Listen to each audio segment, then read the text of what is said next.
Since the beginning of civilization, the world has been full of unknown things. Due to their existence, the balance of mankind's peaceful life has been upset. However, no matter how advanced our technology, no matter how great our scientific breakthroughs, there will always be anomalies that cannot be explained. We don't know where they come from, or what their purpose is. These questions plague mankind, and affect our daily lives. It's because of this that we founded the SCP Foundation, an organization dedicated to containing anomalous items, individuals, and phenomena. The SCP Foundation is committed to maintaining the normalcy of the world so that people may live free of fear. While ordinary people live in the sunlight, we must fight anomalies in the shadows. We must prevent them from being exposed to the public so that people may live in a rational and ordinary world. We secure, we contain, we protect.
Jason Carter is a death row inmate.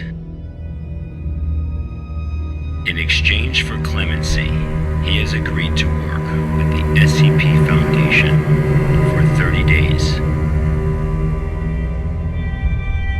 Upon completion of his work, he will be a free man. Jason Carter is now D503.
D503 was given no clear instruction of the task to be completed.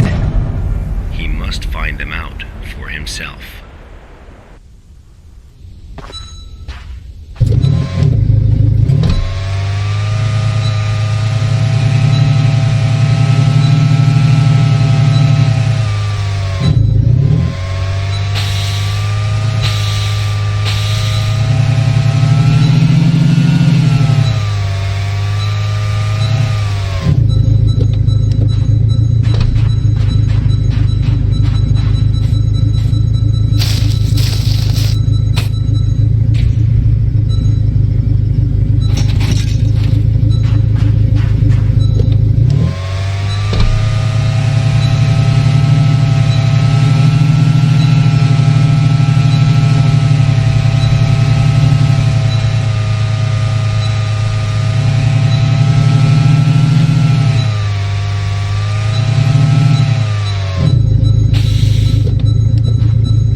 This was D503's first day of work.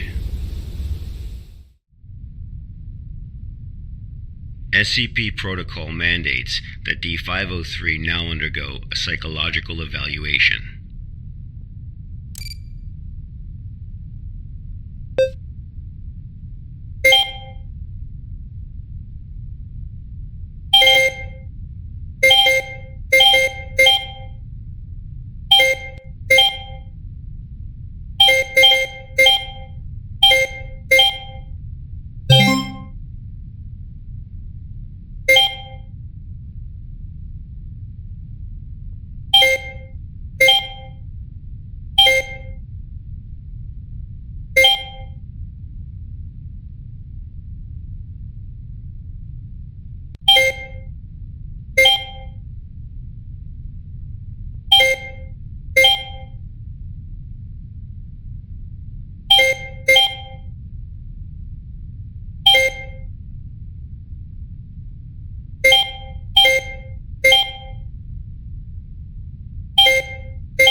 This was the first day D503 psychological data was collected.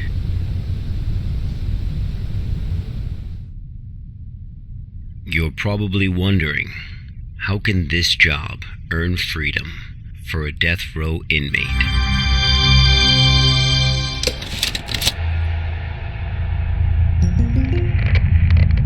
Good afternoon, everyone. I'm Dr. Raymond Ham from Site 83. Welcome to today's training conference. Today, I'm going to share with you a little project I've been working on called SCP-7457. The desert you saw just now is SCP-7457. D503 is a volunteer who we invited to help us learn more about this desert. Prior to the Foundation's involvement with SCP-7457, 329 people went missing in this area. As a precaution, we have introduced lockdown measures as we attempt to find the cause of these disappearances. As everyone here is new to the Foundation, it will be good for you to learn about SCP-7457. Let me explain how it works. Before we get started, are there any questions? Dr. Ham, I'm Will Barton, 3rd Special Squad, Site 86. Hello, Will. Before I came here, I thought I had a basic understanding of the Foundation. I've heard of these anomalies, but only in terms of human anomalies. I had no idea that SCP-7457 was a desert. How do we begin to make sense of this?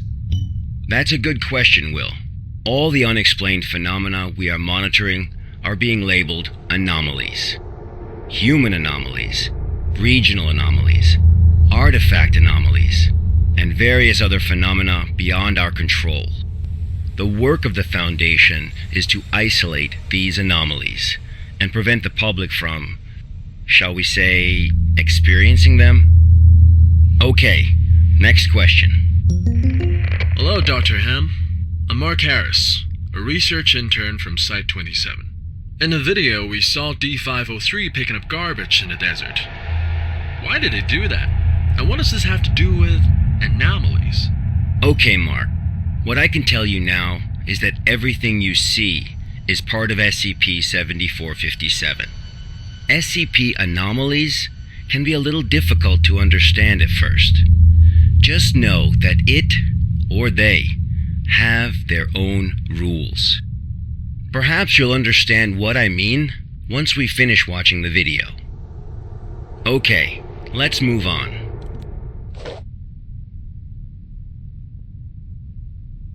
The first week was fairly normal. However, there was an interesting occurrence on the 8th day.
did not realize that he had already encountered his first anomaly.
That night, D503's psychological data showed abnormal fluctuations. Analysis tells us that D503 is dreaming.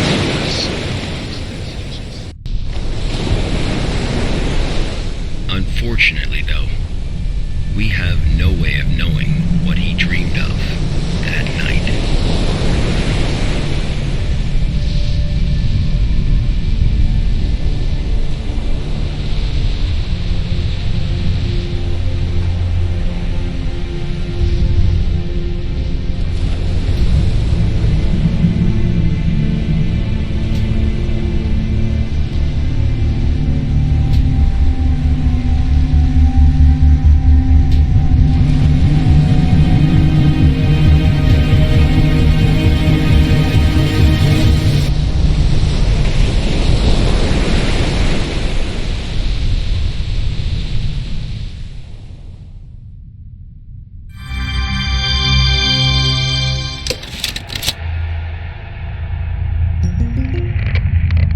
The 8th day marked a significant turning point, the start of SCP-7457's impact on D503.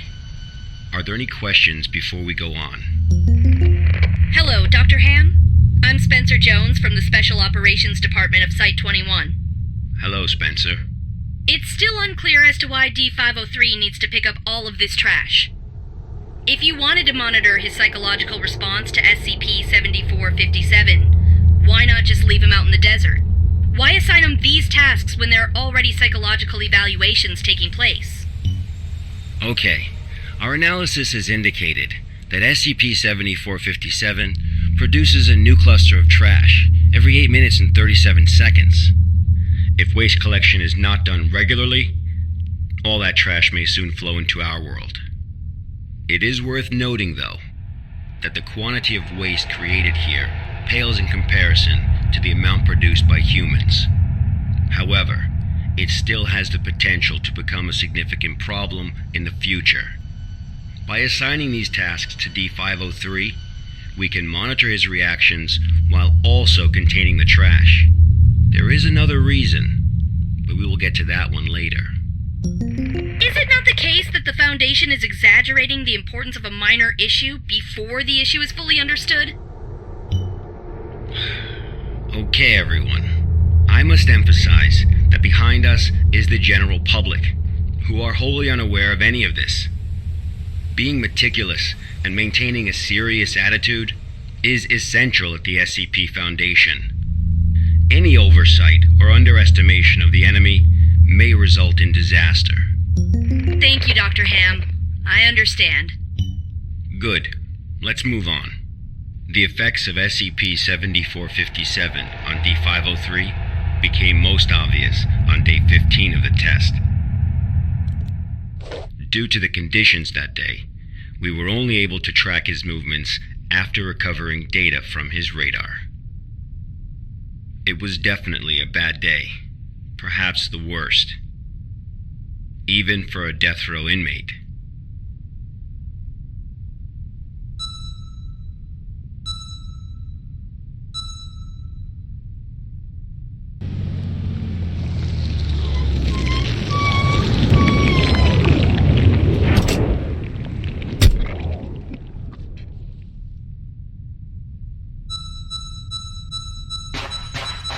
D503 found a radar that perfectly resembled his own.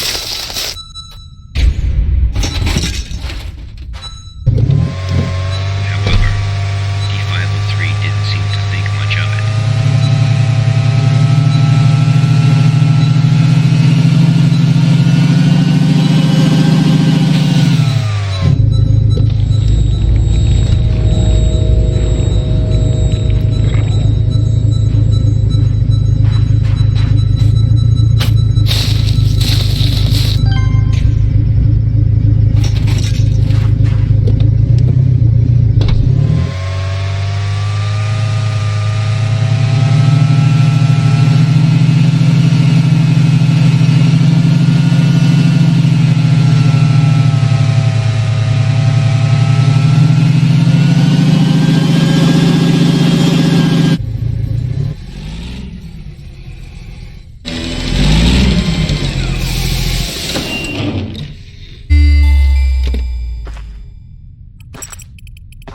persistent adverse physiological reactions proved to be a challenge for D503.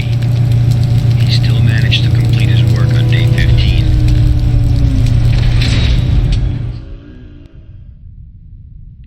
But then he encountered an incident.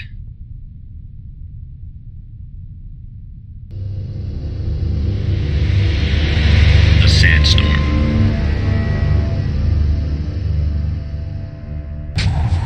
D503 walked in the sandstorm for a long time, but he couldn't seem to find his way back.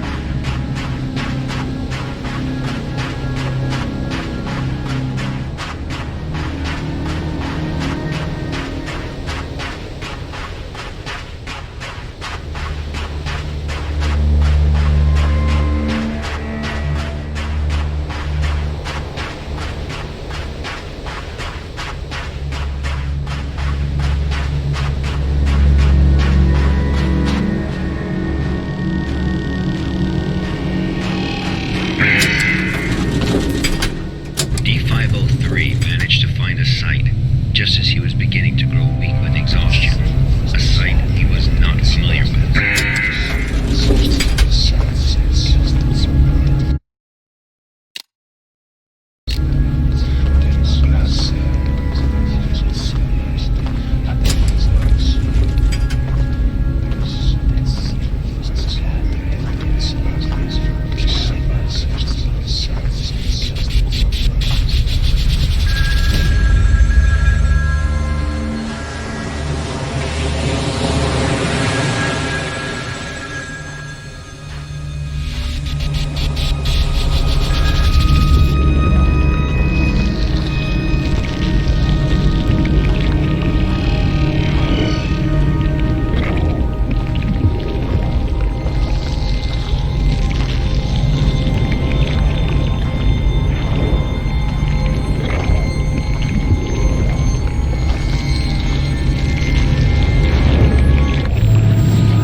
Experienced a call from an unknown voice.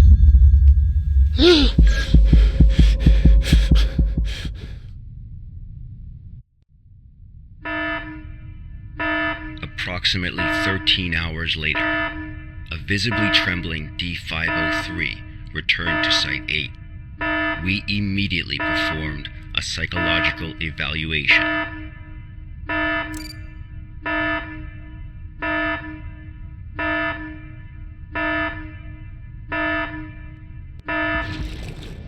Major fluctuations can now be observed in D503's physiological data.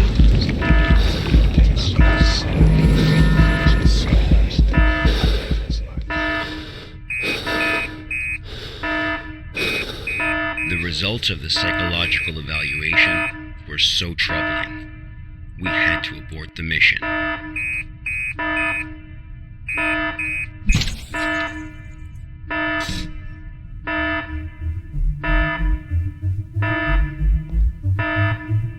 D503 was able to break away from the Foundation's control.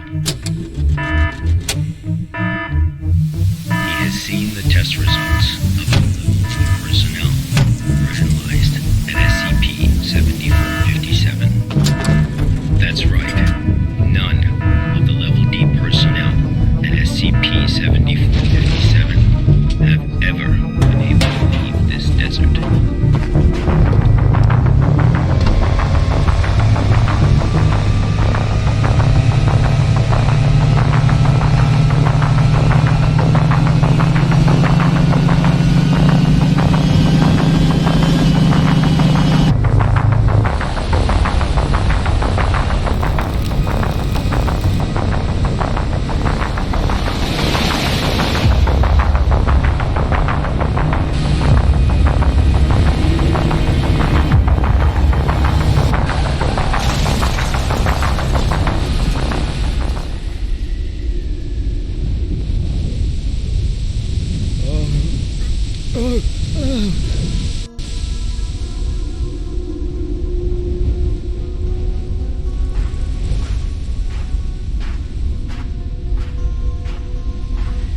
D503 heard the call.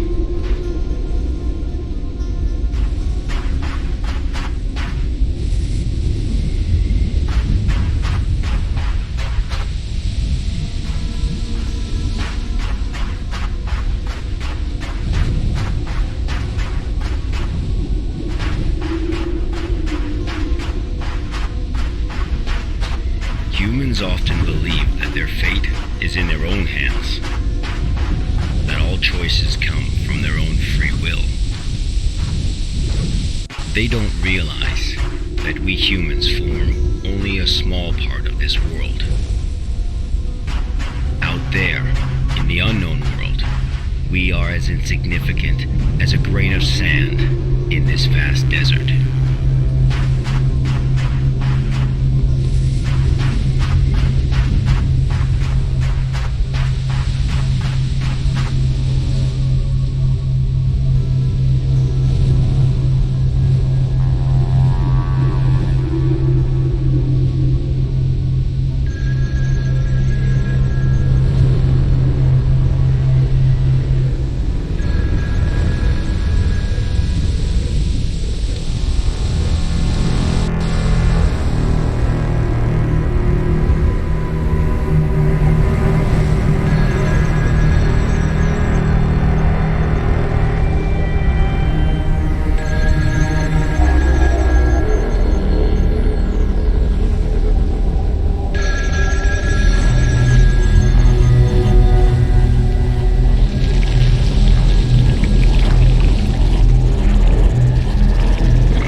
Instincts led him.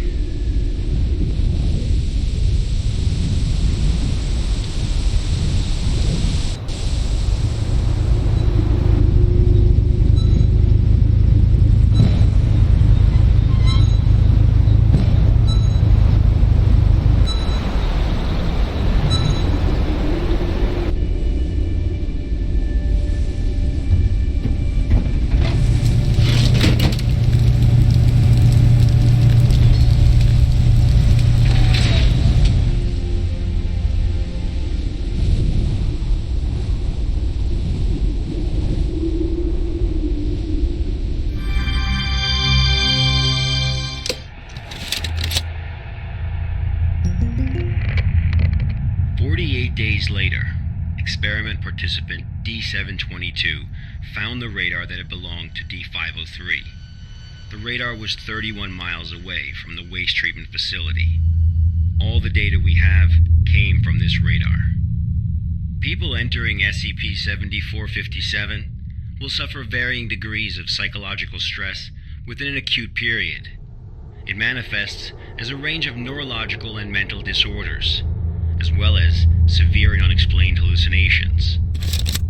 So far, not one participant has left the desert unscathed. The Foundation has tested 31 Level D personnel in an area spanning 2,267 square miles. Our testing continues. When you work for the Foundation, you will face various anomalies. Some can kill you. Some may drive you crazy, and some will make you feel that living is worse than death. Let this be very clear. SCP-7457 is just a taste of what you will face in the future. Before joining the Foundation, you were all leaders in your respective fields and industries. Researchers, special forces, FBI agents, national security experts. Well, SCP does not care how smart you are, how accomplished you are. It doesn't matter to them how many doctorates and titles you have. You are no different from helpless ants when confronted with these anomalies. Remember this. It is the most important advice you will receive. Do not take risks. You will die. You are not as special as you think you are. If you encounter an anomaly, put your pride and curiosity aside. Run, because that's the only thing you can do. God won't protect you here. Welcome to the Foundation, rookies. I'm Dr. Raymond Ham, and this ends the first class of our employee induction program.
I'm Agent Q from the Accident Investigation Department.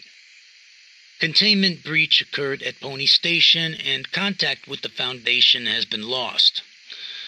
Agent Bella Lawrence was given orders to enter Pony Station and retrieve the black box. Following is a transcript of the interview with Bella Lawrence.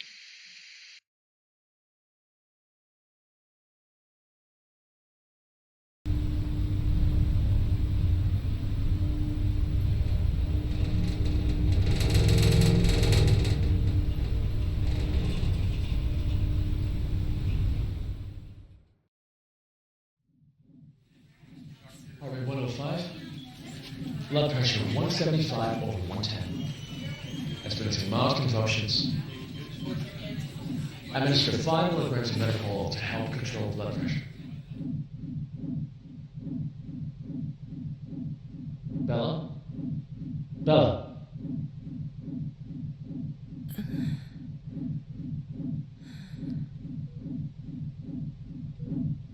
drugs seem to be taking effect. Go ahead and ask questions. I can't be certain how long she'll stay awake for. Where's the black box, Sparrow?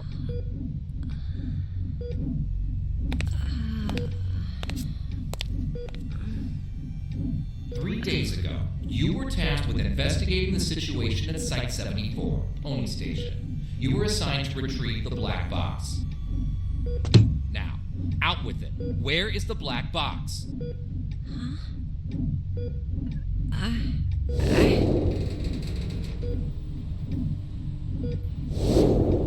I brought it back. I brought the black box back. Don't lie to us! You never brought it back! No, that's impossible. I remember. I completed my assigned task. I swear. Shit, my head. All right, here now. This isn't an interrogation. We are not here to lay blame or point any fingers.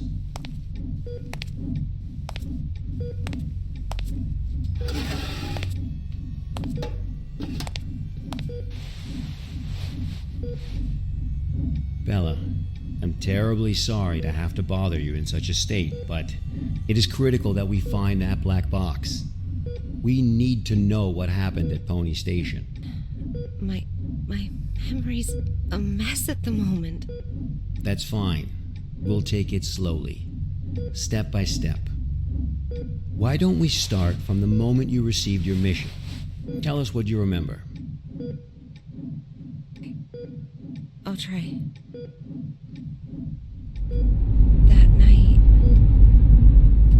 Currently heading to mission site 74, Pony Station. We'll arrive in about 3 minutes.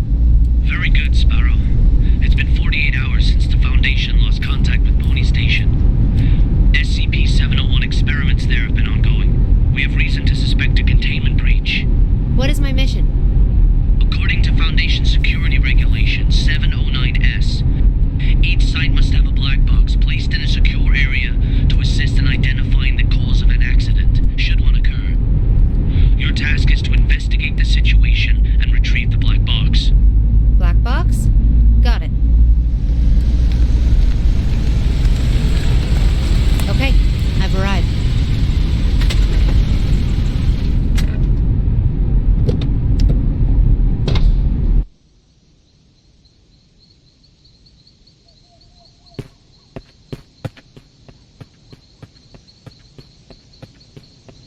I'm able to observe the mission site from here, but it doesn't seem like one of the Foundation's secure facilities.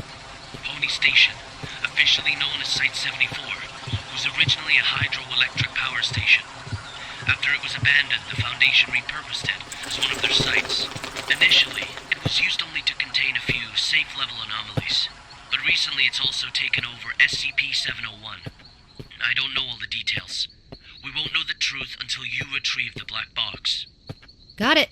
I'll complete the task as instructed and retrieve the black box.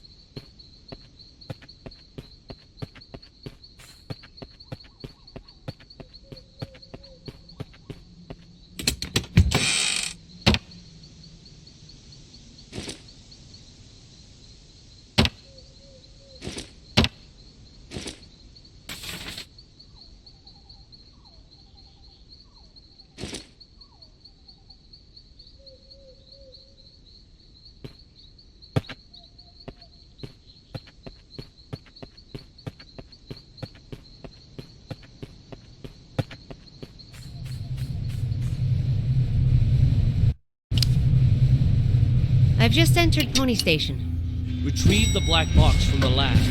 Room 705. The elevator. 7th floor. Sparrow. Must. What's that? Bald Eagle, you're cutting out. Damn. This is out of the safe range. I'll place a reality anchor.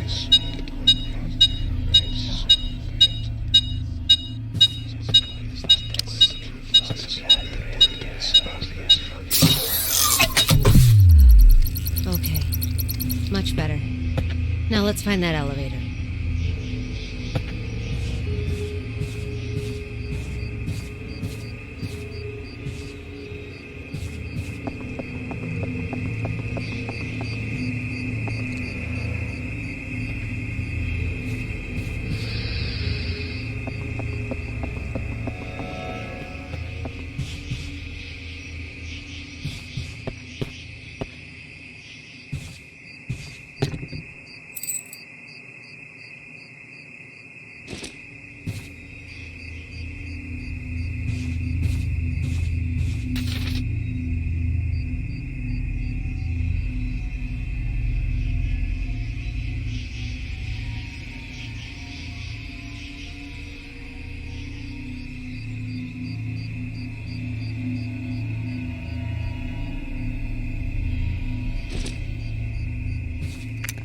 the plans, including the project schedule that follows, have been disrupted.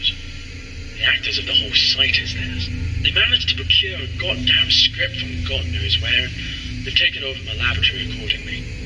And Dr. Kubura, whatever his name is, in particular, he puts on airs every time the operation starts as if everyone should listen to him. Who does he think he is? I have to let him know who's the boss around here.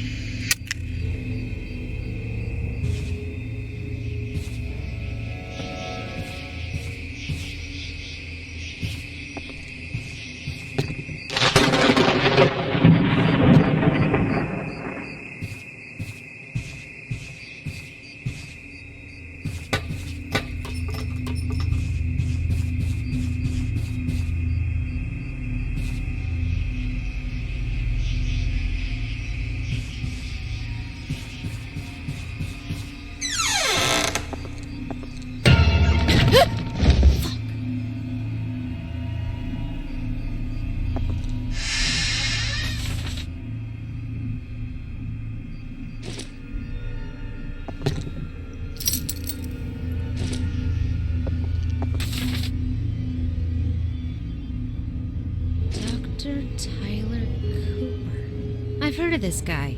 A bit of an eccentric and a thrill seeker.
This must be the elevator.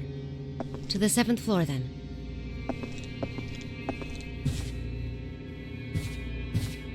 Blood we offered, the hanged king we served. I serve my king with my blood? Blissful suffocation, sacrifice of sin? What's this? Some kind of poem? My head!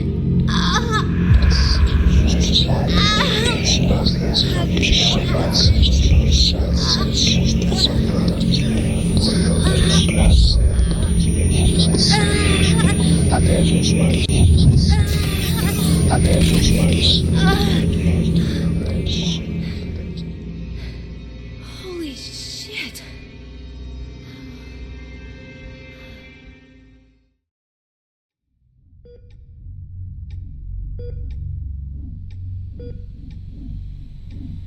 I'm very familiar with cognitohazards. I've been trained to deal with them. But this wasn't anything like that. I couldn't breathe. It was like there was a knot tied around my throat. I was weightless, hanging, gasping. No matter how much I struggled, nothing helped. That does sound terrifying. But perhaps it was just a nightmare, though. No. We wake up from nightmares. Not from this.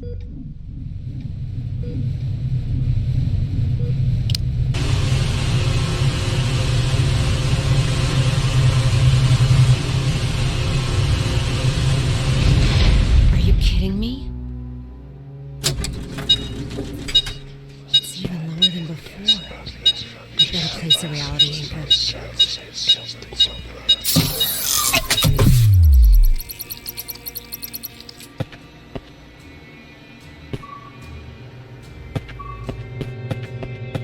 I guess I'm taking the stairs.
This cognito hazard. Could it have something to do with SCP-701? The situation here is much more serious than I expected.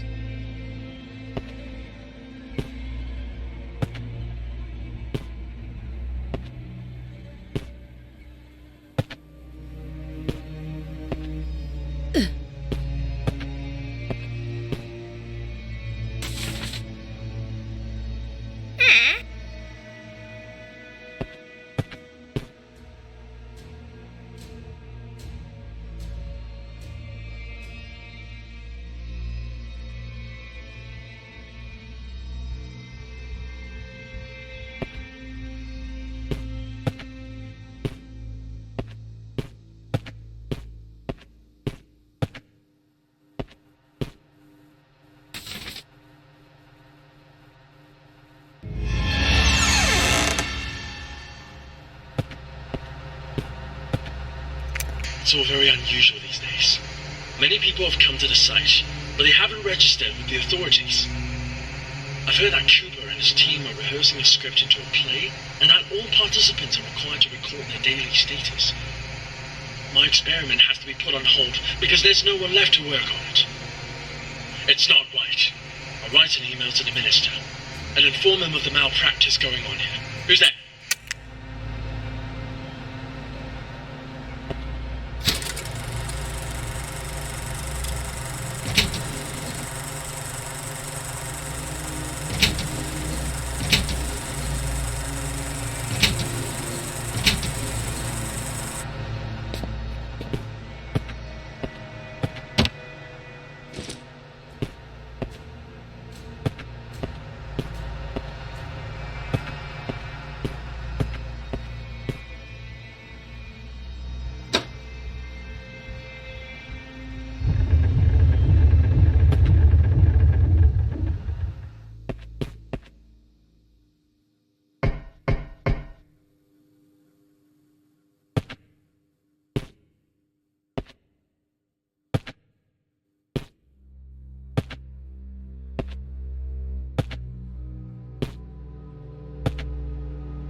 Dr. Cooper needs so many volunteers.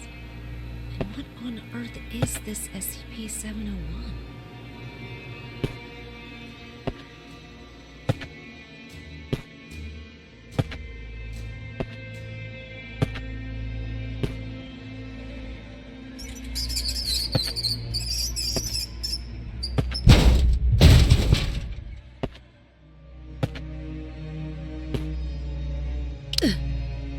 Finally, luck is on my side.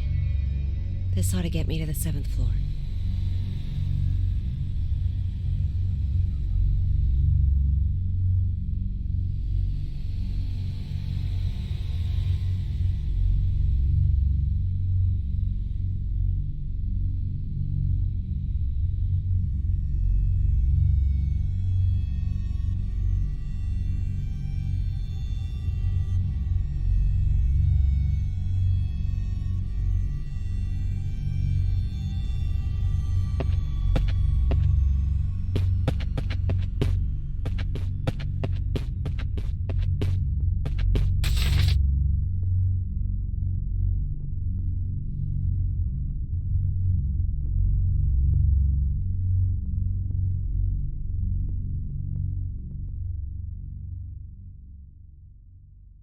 rehearsal notice?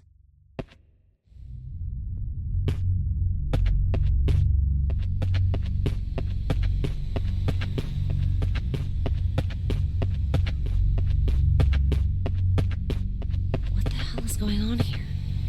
4th floor again?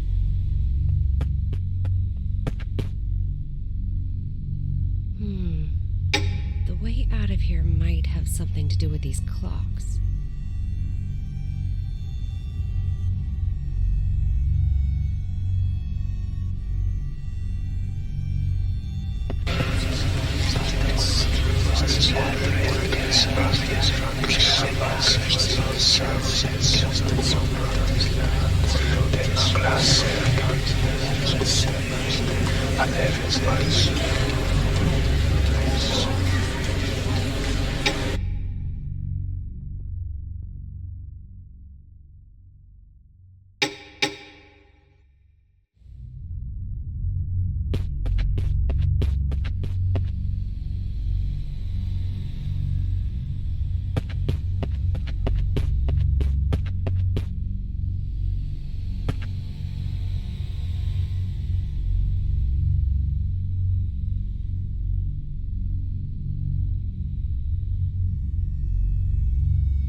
I've never seen such a low value before. The situation like it was worse than I thought.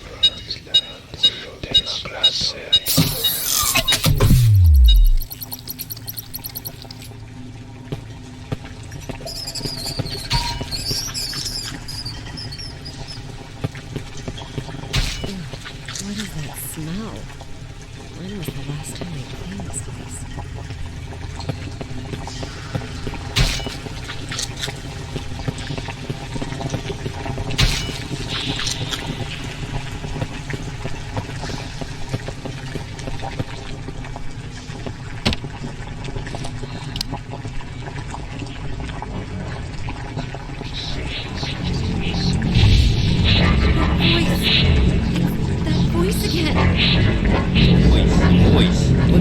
What voice? I serve my king with my blood. Blissful suffocation to Tell us what it's saying. sacrifice of sin.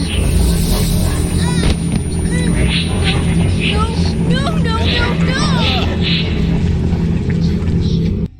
Bella, are you feeling better now?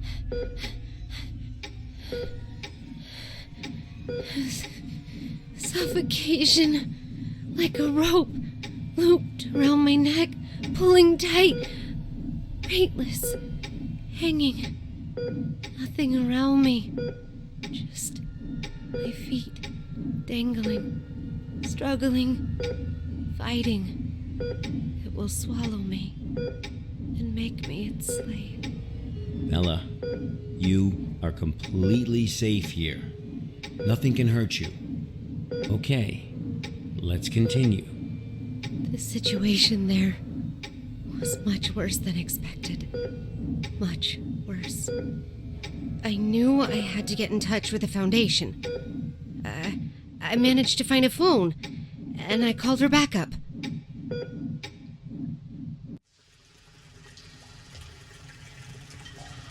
This is Sparrow, 09868, for Bald Eagle.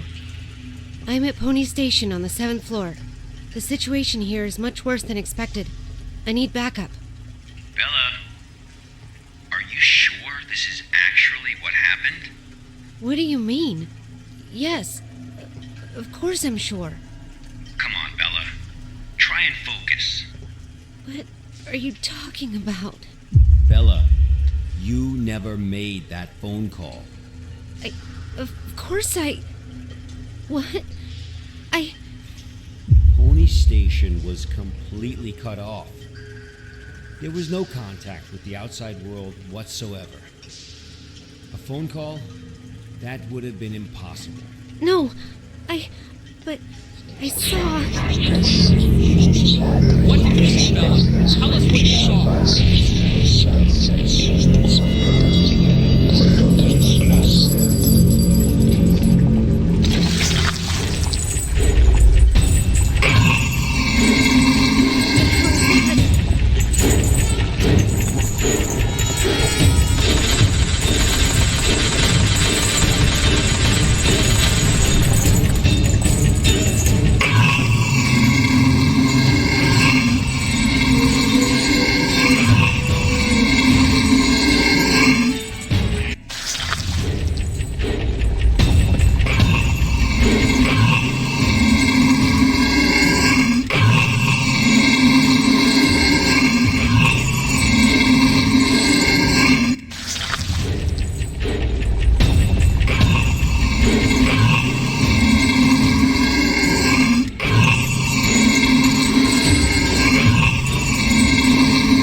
anything about that. Bastard.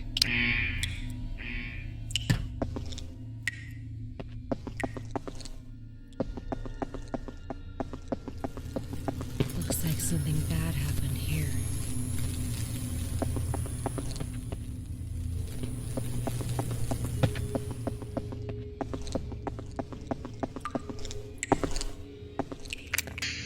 We're evacuating. Damn it. After the show, everyone went crazy. Some hacked themselves. Some killed each other like beasts. And that damn evil white monster. This was all destined to happen when he brought in that script. Everything that happened here is all Cooper's fault. It's their fault. This will be the last recording from the experiment. The hydropower plant was shut down forever. And no doubt my experiment will also... What's going on? What's going on? Ah!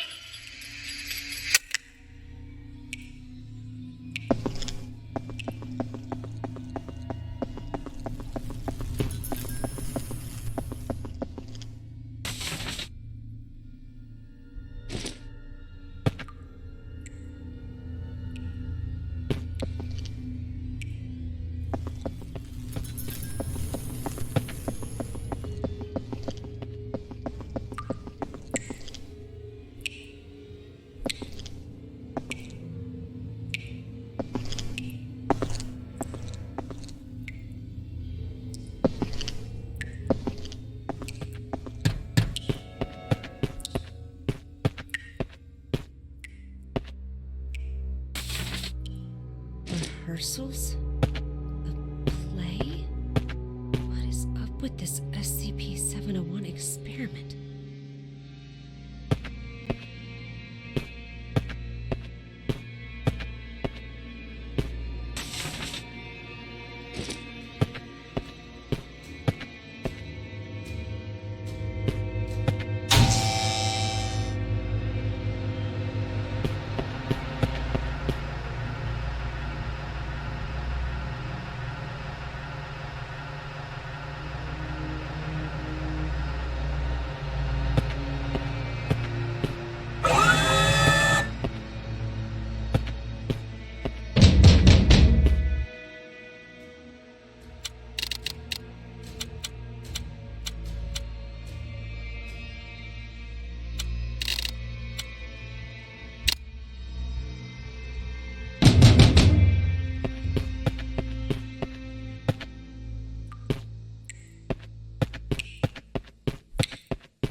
Does it look like they're all going to the same place?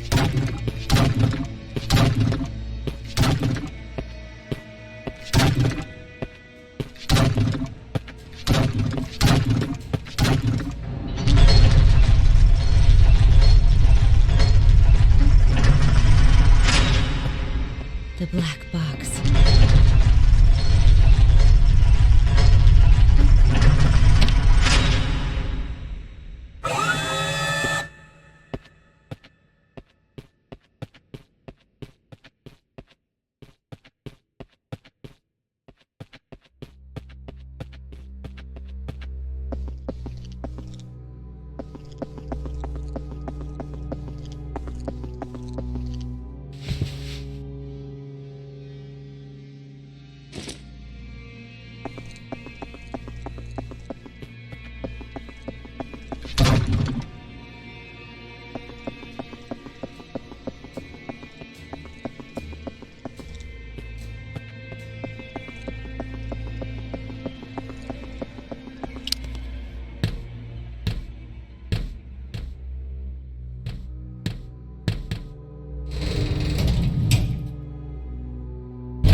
Bella, we really need you to tell us the truth here.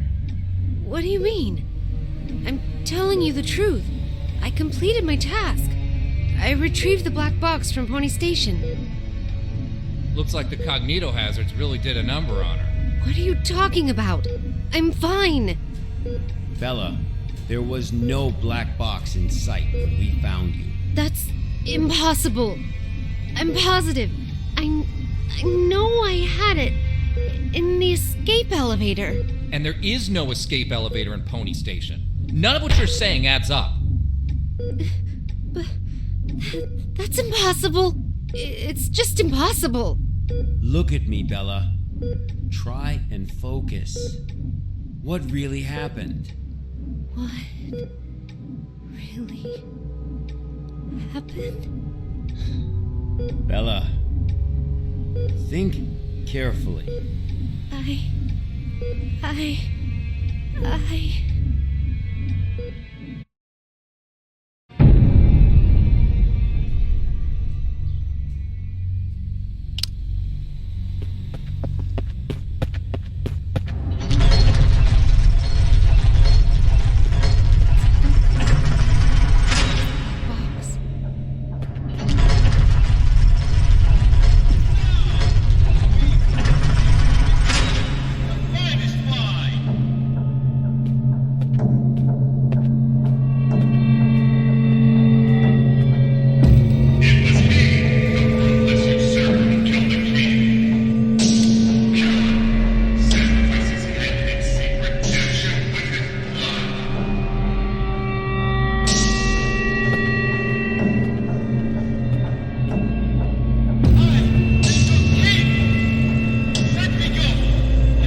volunteers gone?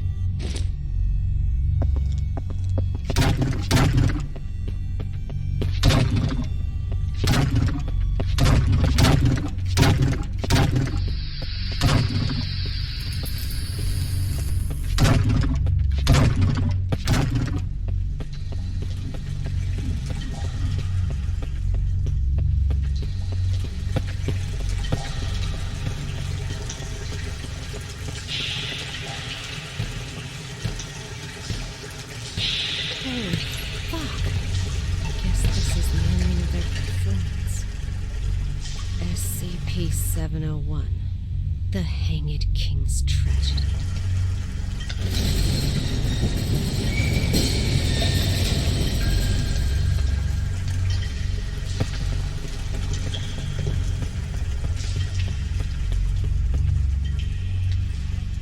I serve my king. Who's there? My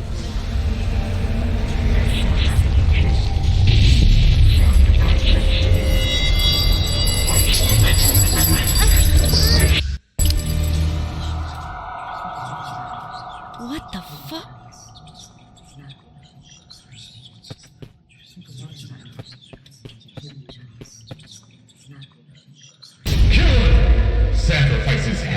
seek redemption with his blood! Kill him! Kill him! A despicable usurper does not deserve the glorious crown!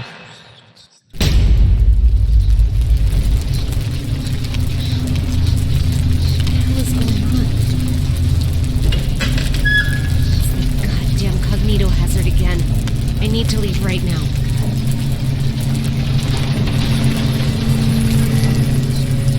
We did for blood!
With my blood, I serve my king.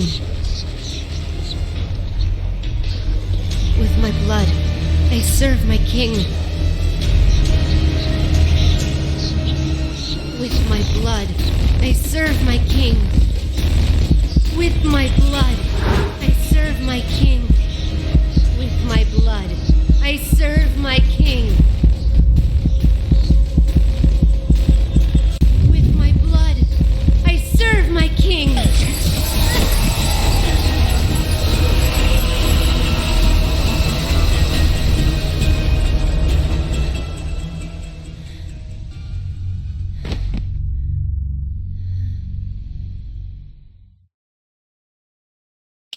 Her condition is unstable. I've just injected her with a sedative, but you need to let her rest for a while.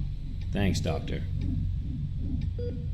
Well, let's go then. What? We haven't found the black box yet. You still don't get it, do you? Get what? What do you mean? A black box is merely a vehicle for recording the truth. But a black box isn't always a black box. You mean... That's right. She is now the black box. Got time for a cold one? Because our work here is done.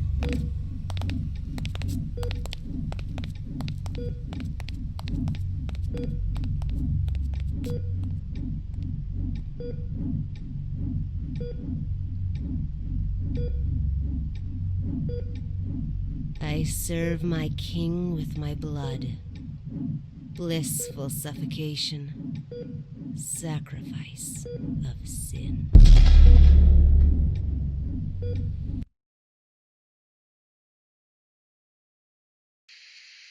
The black box has been properly contained at Site-105 and pending further investigation. Above is the full record of the inquiry.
There are many stories in this world. Some are read widely all over the world. Some are hidden in dust and known only by a handful of people. Today I'm going to tell you a story no one else has heard before. A real story of mystery and wonder and adventure. And then you too will become the guardian of this story. The story takes place in a world of long ago. The hero of our story is a little boy. His name is Daniel.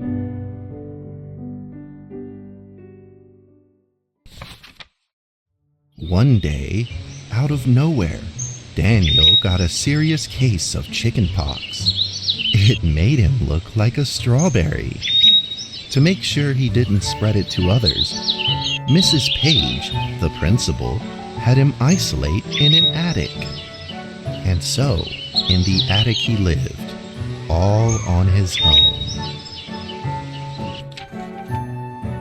Mr. Daniel, while up here in this attic, you'll have plenty of time to practice your penny whistle. I hope you practice well and prepare for next month's art festival. But Mrs. Page, the melody is so difficult. Don't give up, boy. You don't give up before you fight.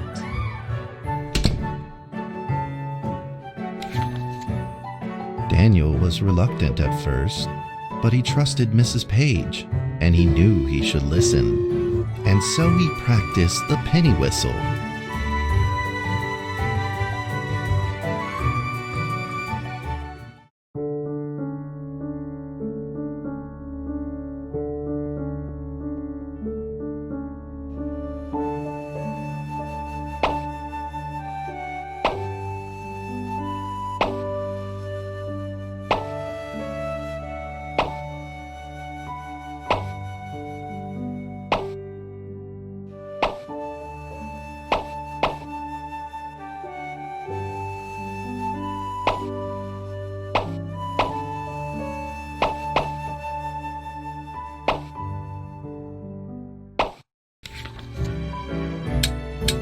Suddenly, he heard some strange noises in the corner of the attic.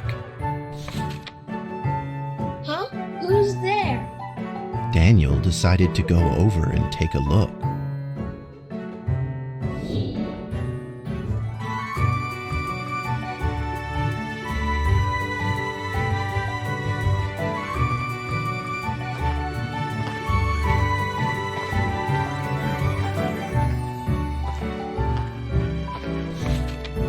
It was a mousetrap, and there was a red origami paper dragon inside of it. Daniel carefully removed it. It was marvelous and beautiful. The only problem was part of its wing was damaged, but Daniel found a way to repair it.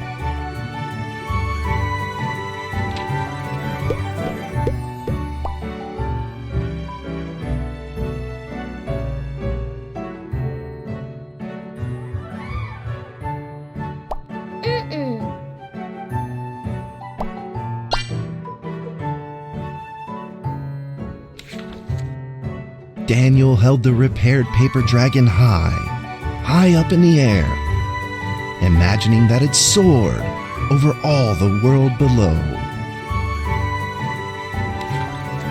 He played and played with the paper dragon. Wee! Woo! Dragon! Soar! In the warm afternoon sun, Daniel had to fight his eyelids just to keep them open. Could it be? Or is this all just a dream? The next day, with boredom and loneliness weighing him down, he began to fiddle with the old radio.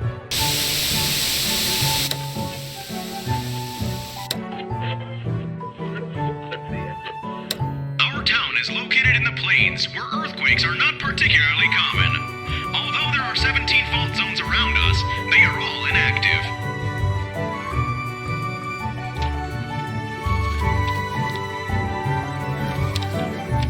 a scrunched up ball of paper rolled over to his feet. Where did this paper ball come from? Just as Daniel went to pick it up, the ball suddenly came to life, and it rolled away. Daniel chased after it.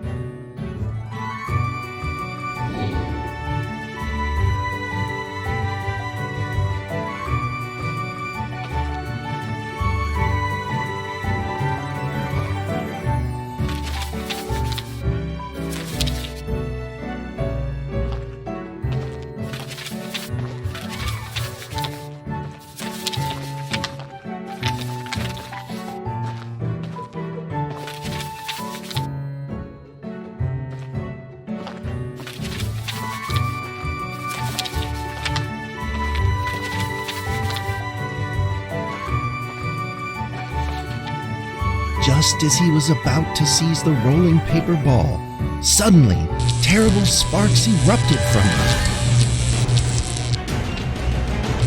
Before his very eyes, the paper ball began to grow, bigger and bigger.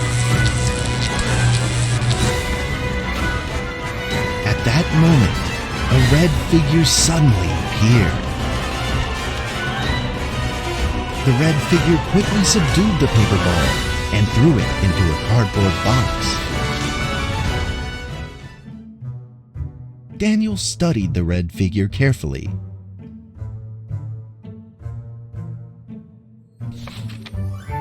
It had a sticker on its fluttering wing. It was the paper dragon. I wasn't dreaming. Thank you for saving me. Daniel was grateful and very happy. He walked closer to the paper dragon, but the paper dragon seemed timid and afraid and backed away. Just then, Daniel had an idea. He took out his penny whistle and slowly played a tune.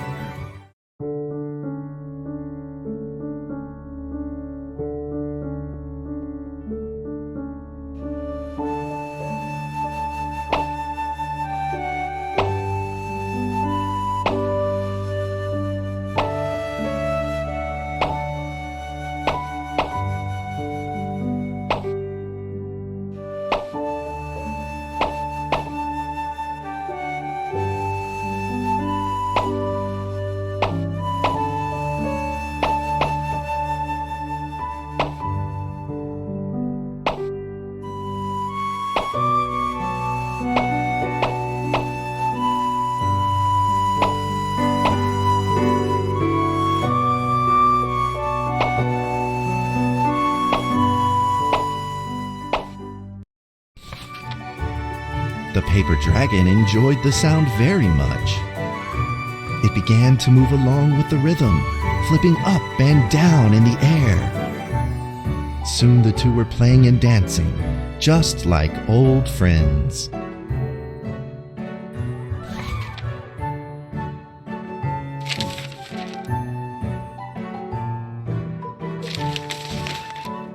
The paper dragon traced out a beautiful arc in the air, communicating with Daniel in a unique way.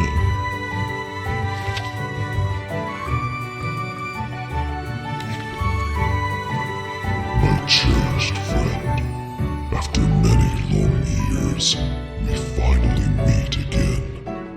Tell me, how has your family been? A great thank you for playing that music for me. You know how I love the beautiful rhythm of that instrument. But we ought to take precautions, as the room is not stable. Do you still remember how the room works? You're welcome to visit anytime. The piece of paper then changed back into the shape of a paper dragon and flew into the cardboard box. The box closed shut, and a calm silence was restored to the attic. Daniel rushed to find a watercolor pen and marked the box with excitement in his fingertips.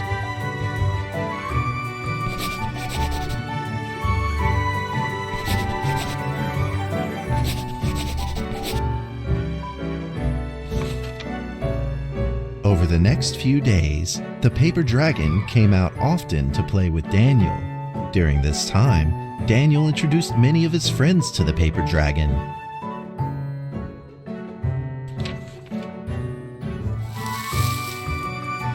That cat's name is Mrs. Carter.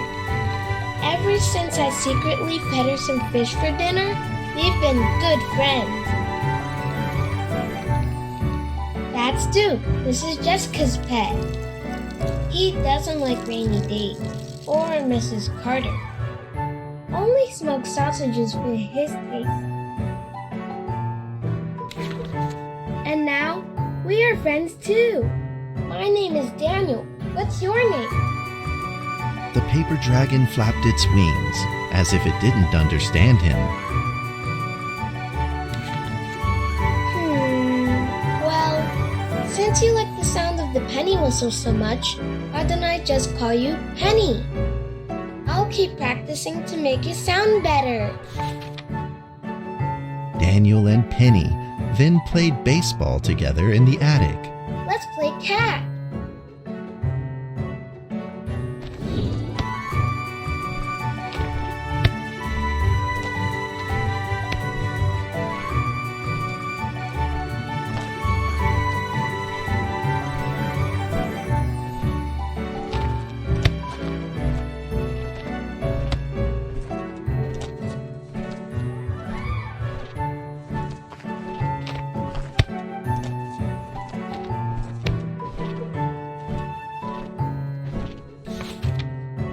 But just as they were in the middle of enjoying themselves, a violent shaking suddenly rose from the ground.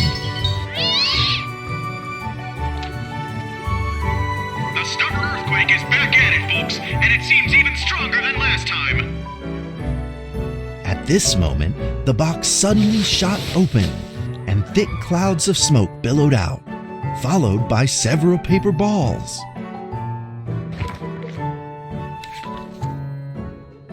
Penny attacked the paper balls without a moment's hesitation and promptly threw them back into the box. Penny then flew around in front of Daniel and rushed right back into the box. As the box closed, the earthquake stopped. Facing a friend's farewell without a formal goodbye, Daniel felt confused and lost. He moved the box to the center of the attic. Facing it, he practiced his penny whistle, day in and day out.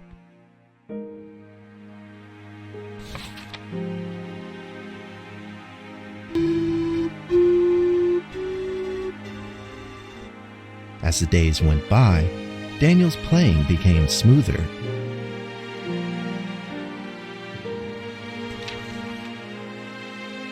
One day, the box suddenly began to move. Huh? 1, 2, 3, 4. This time there were 4 paper dragons. But they weren't alone. Enemies began to jump out of the box too. Earthquake! Another earthquake! This time it's reached a magnitude of 5.8! In that small attic, the 4 paper dragons fought fiercely against the paper balls. This time, the paper balls used new tactics. They clumped together into a single monstrous ball of paper. It began to shoot strong bursts of electric sparks at the paper dragons as they flew through the air. As they were hit, the paper dragons fell from the air, one after the other. Seeing the injured paper dragons, Daniel felt very distressed and anxious. Just then, one of the paper dragons painfully started to fall and gathered the remainder of its power. The paper dragon transformed into a great beam of light and dove straight down to pierce through the monstrous paper ball. And then came another paper dragon. the monstrous paper ball was blasted to bits, exploding into smaller paper balls. Trembling, they struggled to escape back into the box. The sacrificed paper dragons were reduced to swirling shreds of paper, and a silence pervaded. Peace and tranquility were restored once again to the attic. Daniel saw the remaining 2 paper dragons lying on the floor, badly wounded. He rushed to grab some stickers and treated them at once.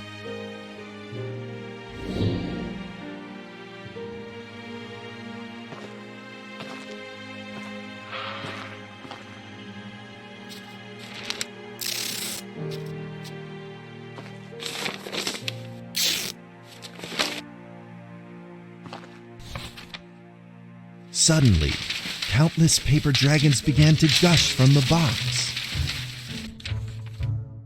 The 2 wounded paper dragons were repaired and began to fly. Like 2 colored threads, they merged with the other dragons, flying in unison. The dragons moved like a tide, flying freely through the attic. Daniel eagerly took out his penny whistle. He showed all his paper dragon friends the results of his hard work and practice.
In the sweet melody of his playing, Daniel felt himself enter into the world of dragons.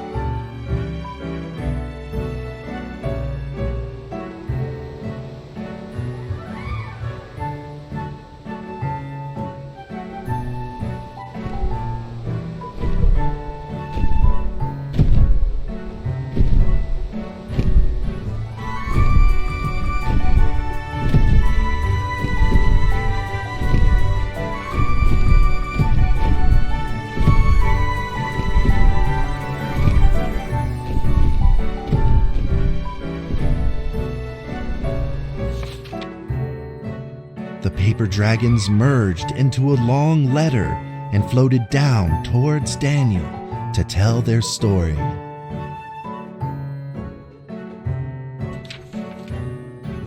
After the last war, the fantasy world enjoyed a long spell of peace and stability. But now, the giants have returned. They have launched ferocious attacks, trying to invade your world through the room. We are prepared to launch the final defense. Then we will have to destroy your room, for it is the last remaining entryway into your world. Please believe this farewell will only be temporary. We will not be apart forever, and we will never never forget our eternal mission of protecting you.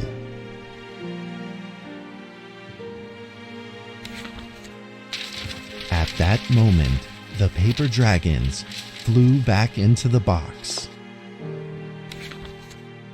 Daniel still couldn't fully understand what the paper dragons had meant, but he had a vague feeling in his heart that he may never see his new friends again. A few days later, Daniel's chickenpox had fully recovered. He could now play the penny whistle very, very well. But the paper dragons never returned.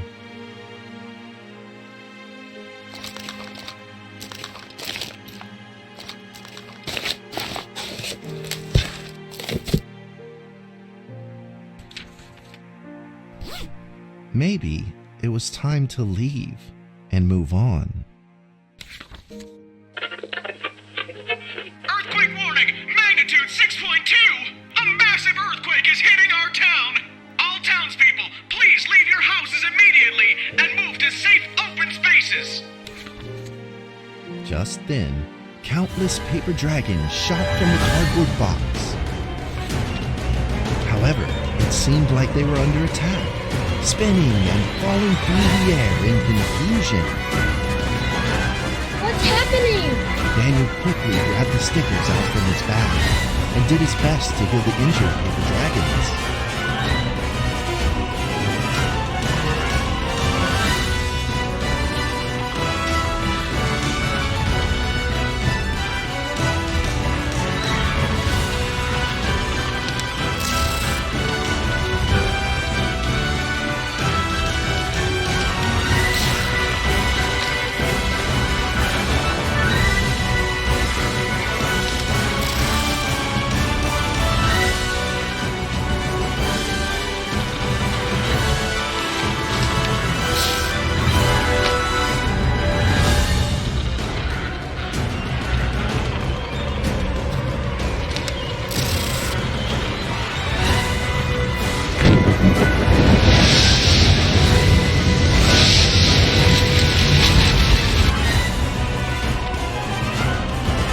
Swarmed together and pushed Daniel away, subduing him firmly in the corner.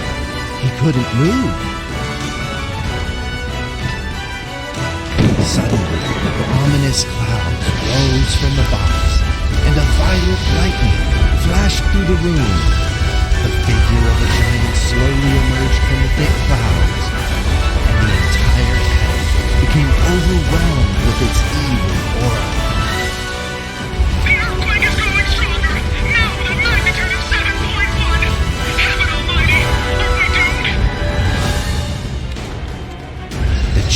Unleashed its power maniacally.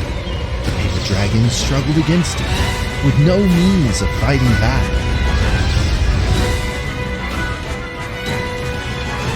At this critical moment, two paper dragons shined brilliantly. Together, they heroically crashed their bodies into the giant. Daniel thought the giant had been defeated by the paper dragons, but soon he found that things would probably not be so simple.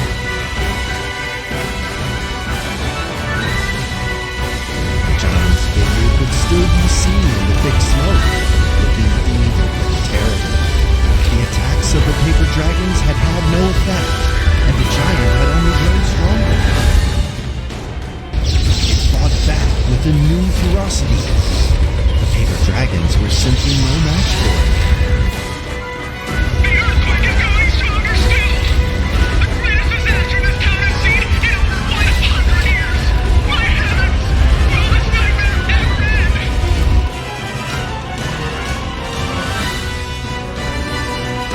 With the paper dragons now all but defeated, Daniel spotted a frail figure in the distance. It was Penny. It flew gently in front of Daniel and affectionately rubbed its head against his fingers, as if this whole crisis had never happened. Daniel felt like Penny was trying to tell him something, but he didn't quite understand what. Penny then left Daniel and soared into the air with a determination in its wings. Suddenly, the other paper dragons seemed to be summoned. They flew through the air, all together in unison, responding to the call without an ounce of hesitation. At that moment, Penny turned into a great red beam and rushed fast towards the giant. The other dragons followed, shining together like a shooting star. At that moment, Daniel seemed to see a real dragon flying. No!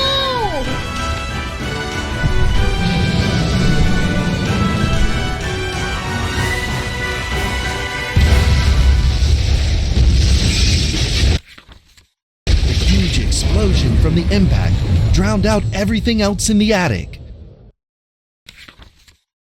The attic rained down with countless pieces of paper, the leftover scraps of the paper dragons. Daniel wanted to collect all of the pieces. He thought he could still fix them.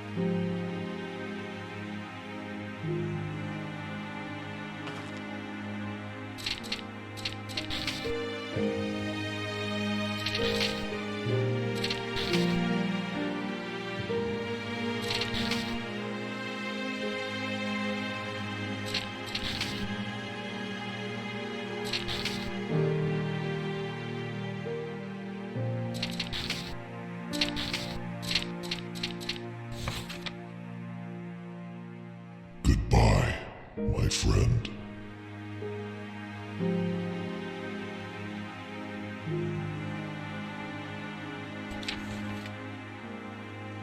The nightmare is over. The earthquake has stopped. With God's mercy, our town is safe. We thank you, Lord, for your protection.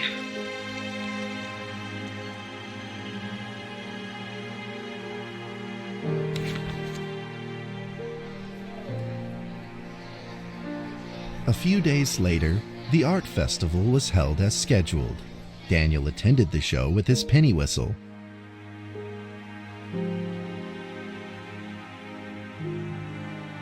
And now, Daniel Trevor will perform a penny whistle solo of a song titled Fly With Me.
that's how the story ends.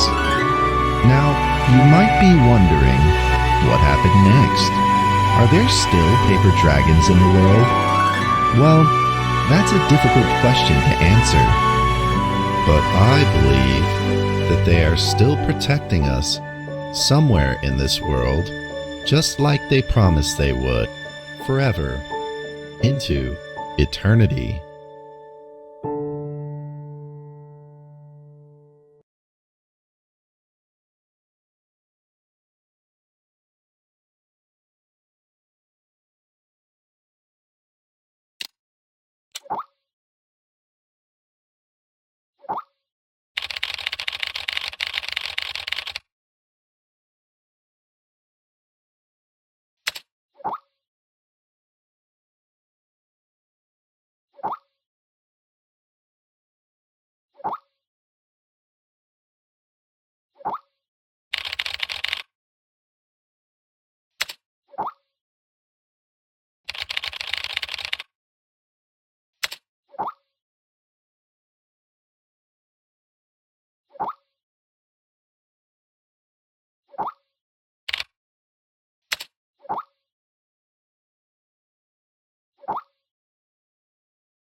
D6744, please provide your identification code according to the mission letter.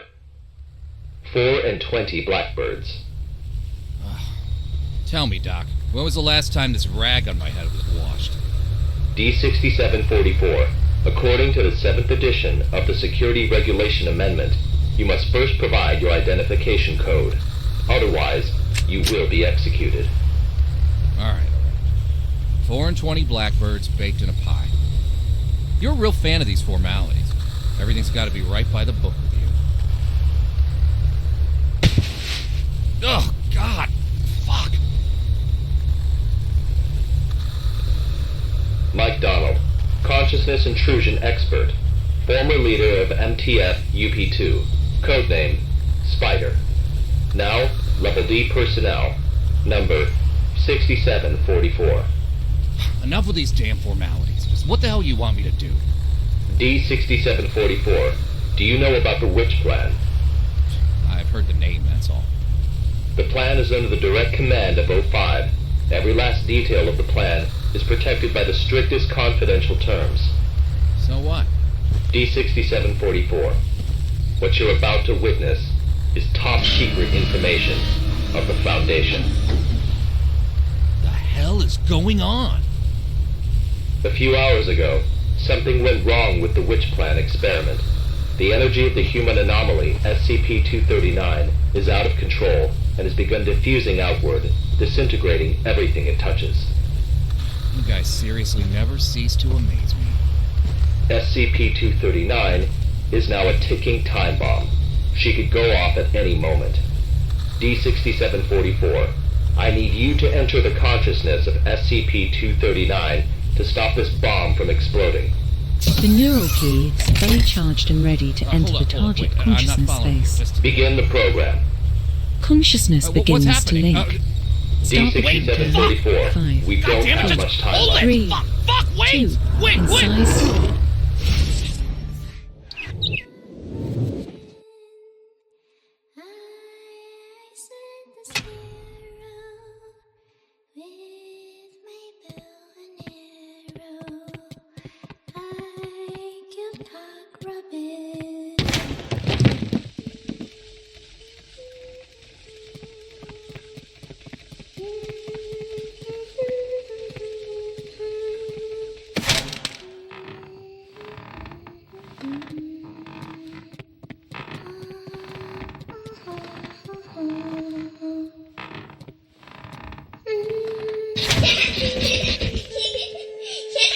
D6744, can you hear me? Son of a bitch! Fuck you! The situation is urgent. If you were still the way you used to be, you would have done the same. Hello there? Hey, wait! D6744, what did you see? A little girl, but she ran away when she saw me. That little girl is SCP-239. What else have you discovered?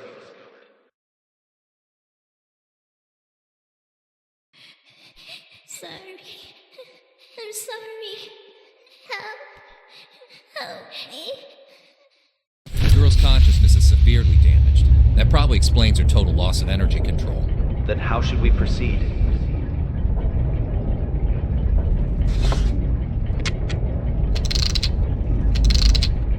I'll have to enter her pre-conscious. If there's a solution to this, it's gonna be in there. Good. D6744. You really are the right person for this mission. D6744, I must remind you, SCP-239 is no ordinary girl. She is uniquely dangerous. Do not forget. Yeah, I got it. I'm dangerous too, don't forget.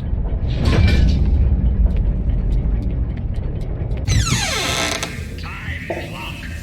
Summer, bird, movie, snake, cry, turkey, eagle, 16, eternal blood, science, Zeus, rainstorm, whisper, butterfly, garden, activate, wings, pen, passion, French, resin, roarer, red, sleep, stone green, touch, move, anxiety, close pain, lust, ladybug, time clock, summer, verb, movie, snake, cry, turkey, eagle, 16, eternal blood, science, Zeus, rainstorm, whisper, butterfly, garden, activate, wings, fan, passion, French, rhythm. There's my servant. No. You will pay the price. Holy mother of...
Dr. Pierce.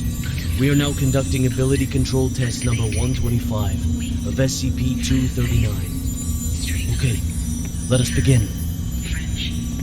First, set voltage strength to 30 kilovolts. Power on. SCP-239. Move the target object to the designated location.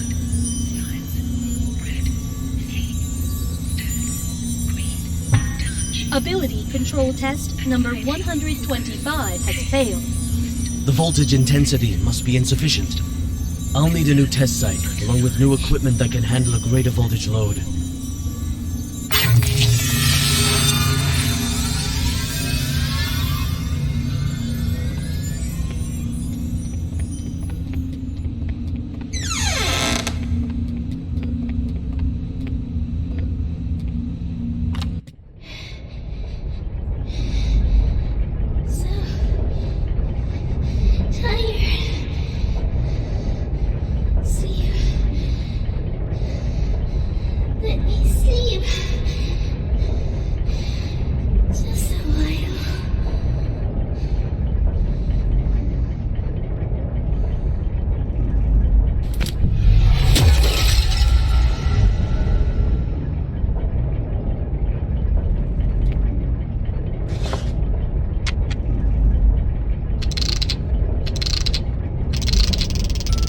Bird's Nest calling D6744. Do you copy?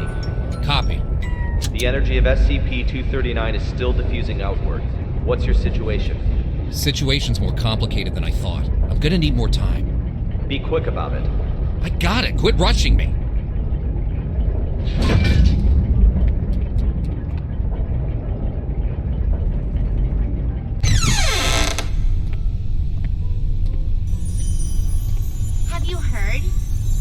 Heard what?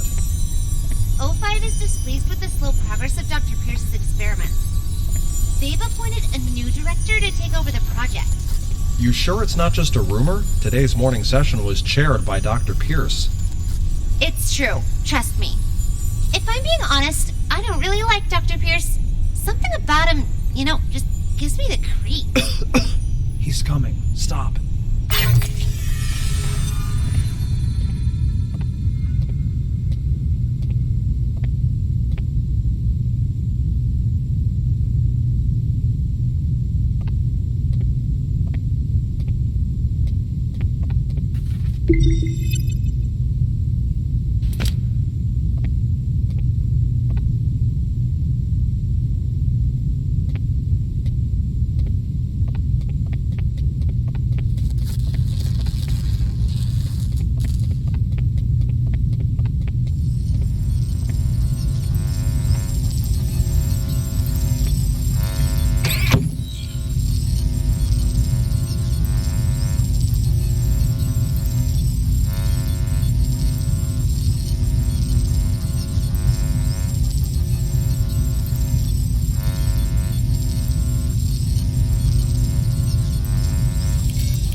How are the preparations for the experiment coming along?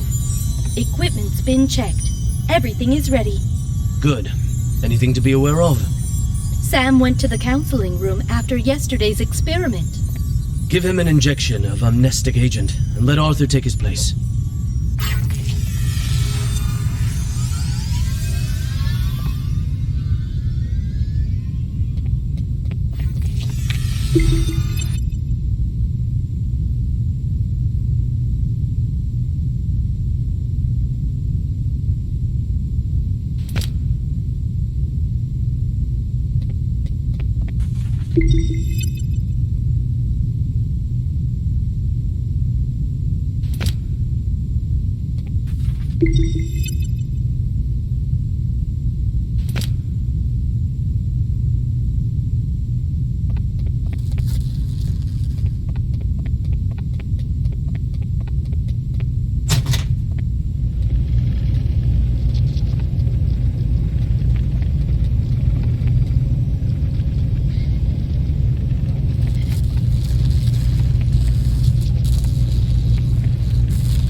Try again.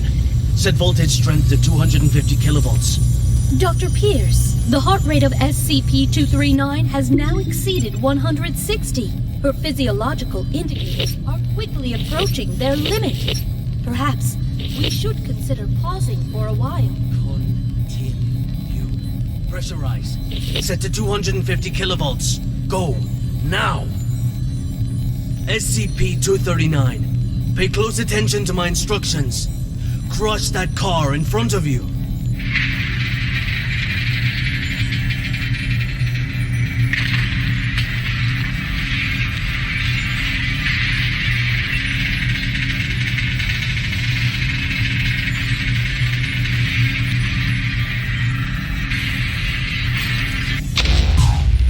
What's the meaning of this? Sean Pierce. Violet. Long time, Sean. What's it been? 7 years? I've got no time to play catch-up with you. Not a great first impression you're leaving either. Barging into my lab and interfering with my experiments. According to Foundation security regulations, I could have you detained, you know. Still the same old temper. You haven't changed one bit, Sean. Well, if you want to talk business, then let's talk business. You should have a look at this first. This is... No. This is O5's mandate.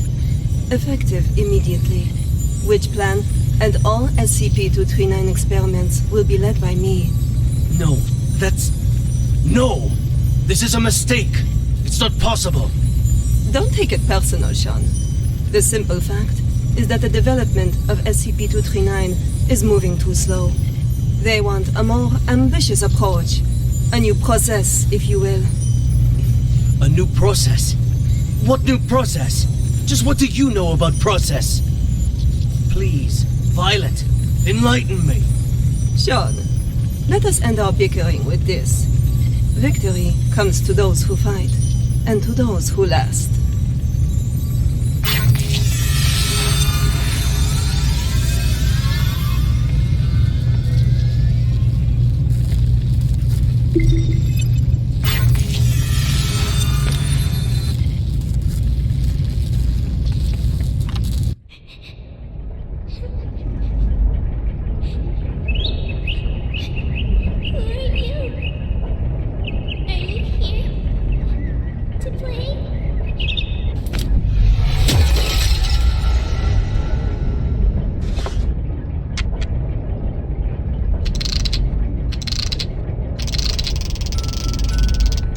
Bird's Nest, do you copy?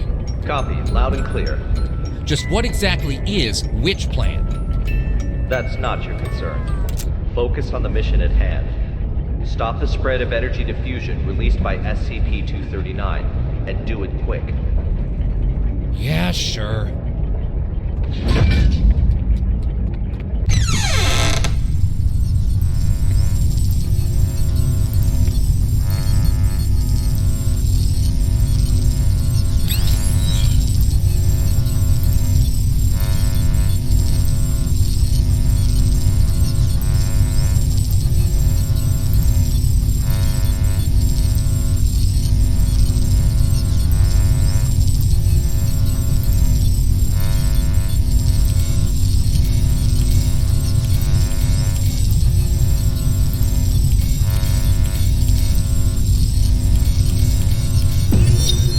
Director Tattoo.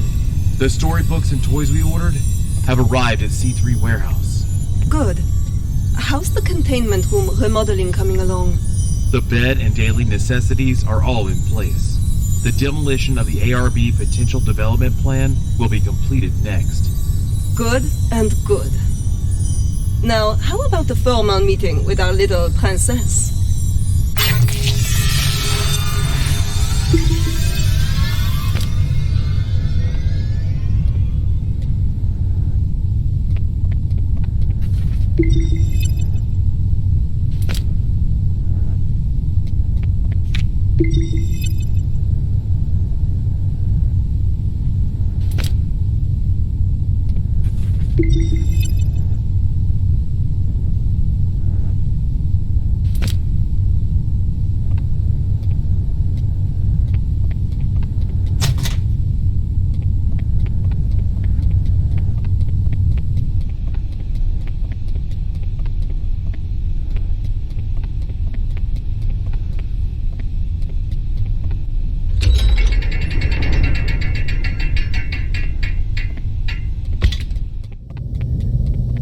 Hello there!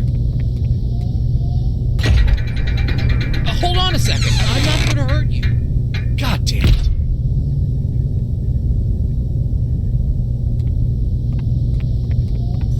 Hello there, child. Are you having nightmares? Monsters. Scared. When you feel scared, just close your eyes.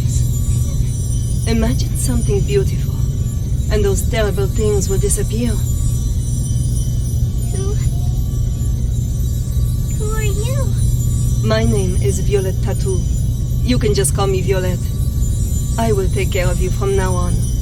No one will hurt you ever again.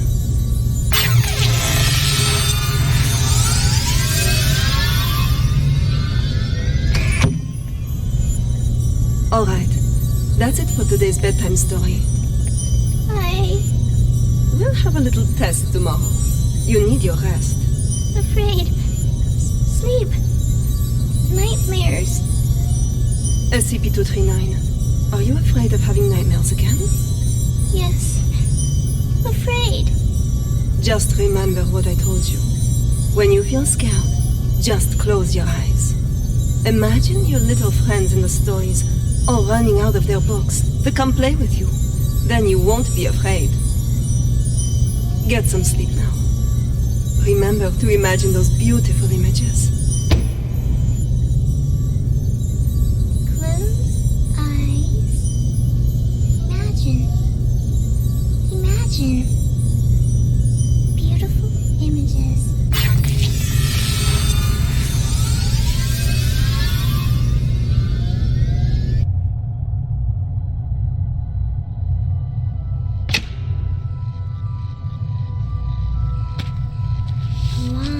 Long time ago, there was a robin. It wanted a home of its own. But what should a home look like?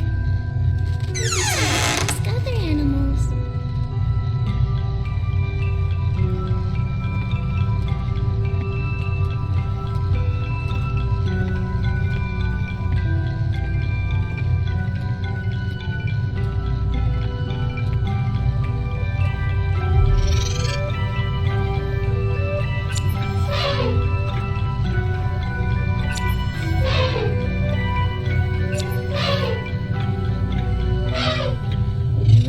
An elephant. It says the house should have very strong floors. Strong enough to support my weight. The robin shakes his head.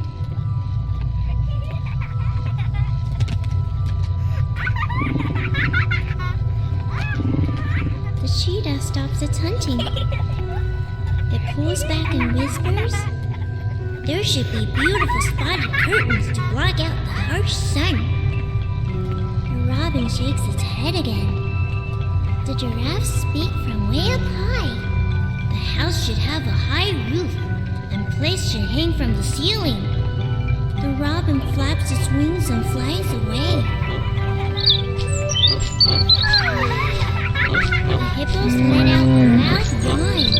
House should be built in a pool, so we can bathe anytime and sleep anytime. The robin shakes off the water droplets and flies away.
Shakes its head and flies away.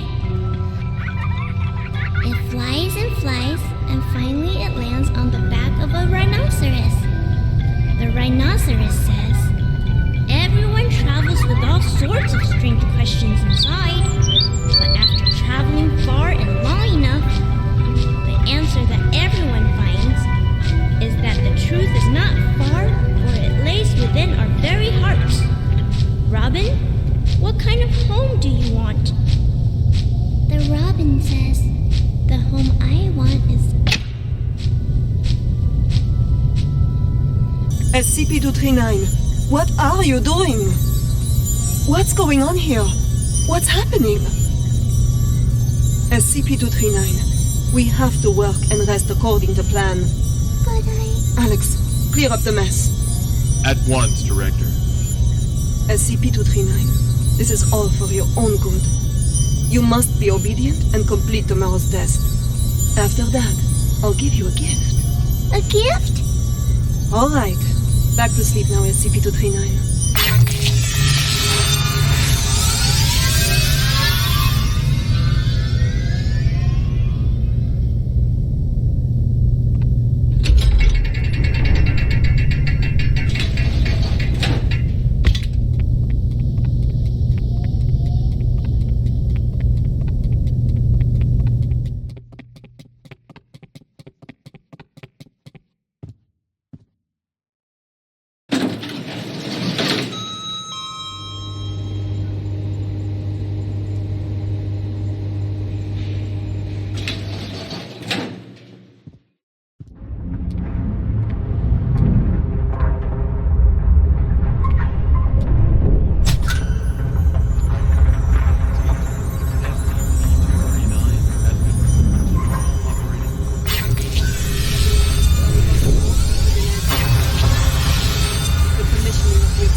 Presentation is next week.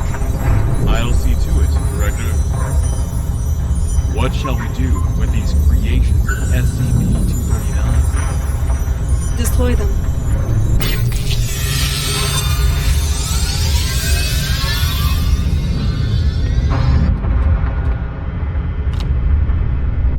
A gift for me. Happy!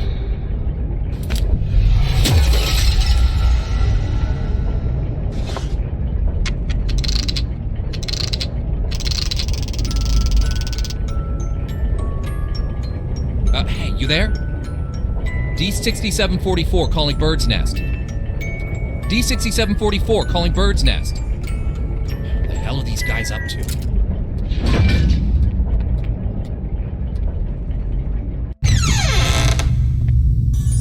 Director Tattoo, the experimental site has been fully prepared. The report may begin at any time. Excellent. If today's experiment goes smoothly, I will have full control over which plan. Go, check again to be sure that everything is in place. There can be no omissions. At once, Director.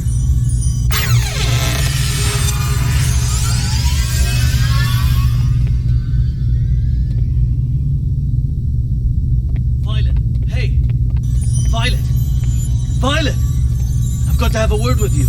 Just one quick moment. Dr. Pierce, as you can see, I'm very busy at the moment. We'll be presenting Witch Plan's progress to the O5 Council shortly. Right, yes, that's just it. Listen, SCP-239's abilities are greater than you could ever imagine. She is infinitely more powerful now than when she was born. Your experimental procedures lack the proper controls. Any mistake, no matter how minuscule, could have irreversible consequences. Dr. Pierce, let us not forget that it was your previous missteps that caused us to miss the ideal incubation period for SCP-239. If we don't cultivate her using my method, the window of opportunity will be closed for good. But listen, if you go about it using your method, you will repeat the accident that happened 7 years ago. You do remember, don't you? Heisenberg, Freeman, Claire? Enough, Sean. Don't you dare bring up their names. Sean, the progress of civilization has always come with sacrifices. You don't get one without the other. To have the chance to harness the abilities of SCP-239, no price is too great. Violet, you are playing with fire. Dr. Pierce, it's time. I suggest you go to the first floor to get front row seats to civilization's next leap of progress. Violet! Listen to me! Violet!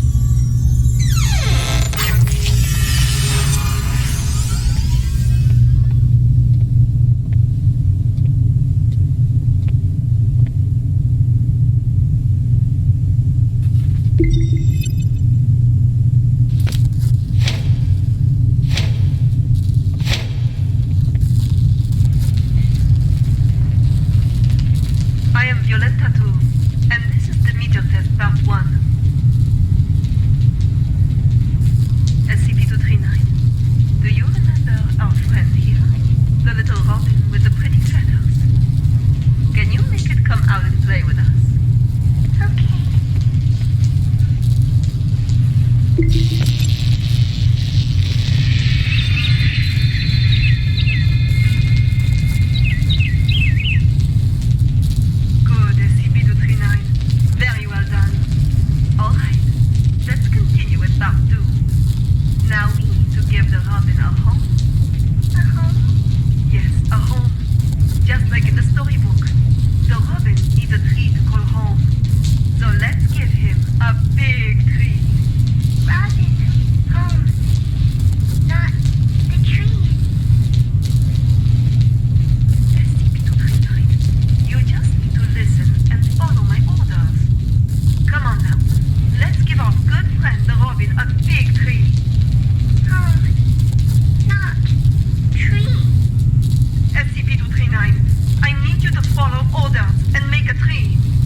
SCP-239. That's an order. Stop now. God have mercy. God damn it! Why won't it open? Sean? Sean!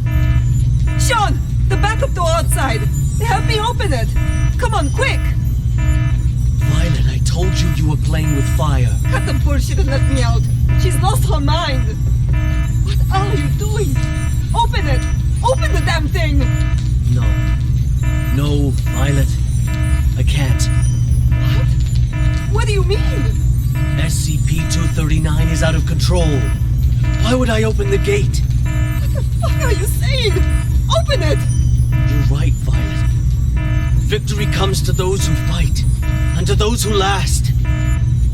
Talking crazy, Sean! This is not that! Open the fucking thing! An accident of this magnitude! It's just what I need to prove myself. Sean! Sean, don't think like that! We can work together! We'll do it your way! Your rules, your method! Whatever you want! Or we'll do... I know! I'll quit! I'll resign! Which plan is all yours? I will use these learnings to improve the plan and equipment. I've never been so certain of success. No, Sean. Let's not think like that. Let's talk things through. You have proven invaluable, Violet. You will not die in vain. No, Sean, no. No, no, no, you fuck. You fucking Sean. I quit. Sean, you should... Ah!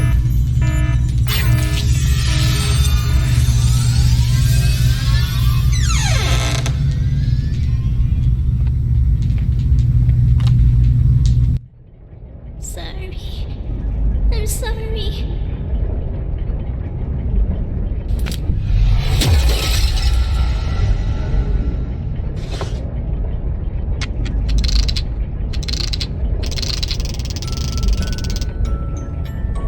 D6744. The energy output is getting out of hand. How much longer? So this is the witch plan, huh? Are we anything more than tools to you? It's not about that. This is about saving the world. Either you fix this, or we're all screwed. That's what I'm doing. Then move your ass and do it already. Yeah, suck my nuts. Quitting the Foundation was the best damn decision of my life.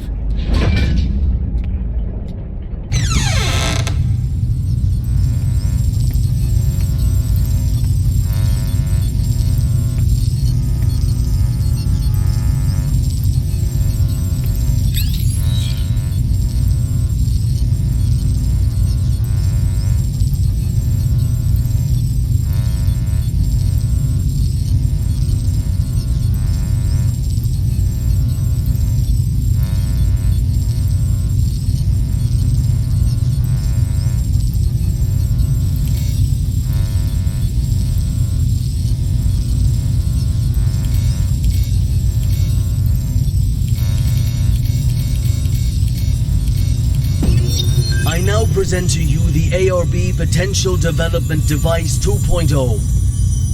This device is capable of not only better stimulating the potential of abnormal objects, but can also automatically turn on the respective electric field control, so long as the abnormal objects exceed the preset amplitude.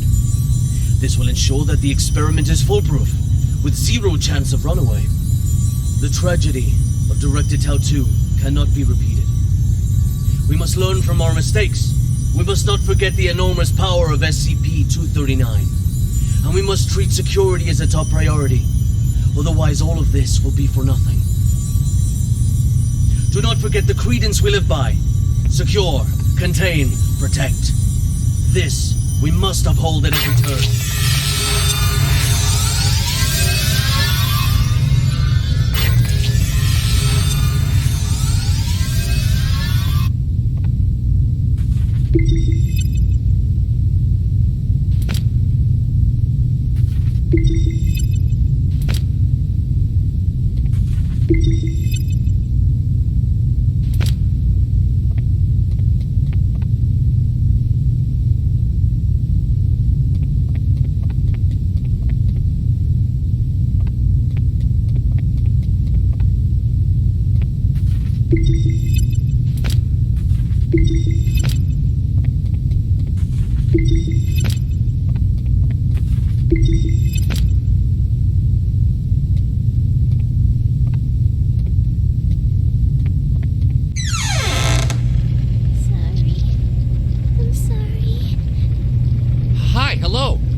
It's okay.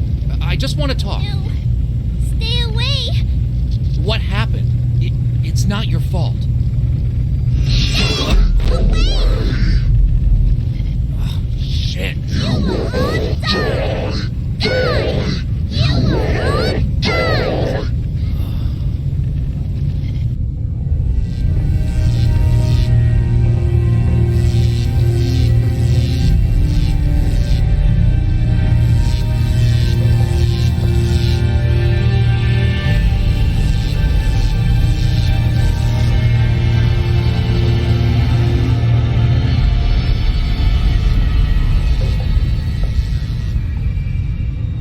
I am Dr. Sean Pierce.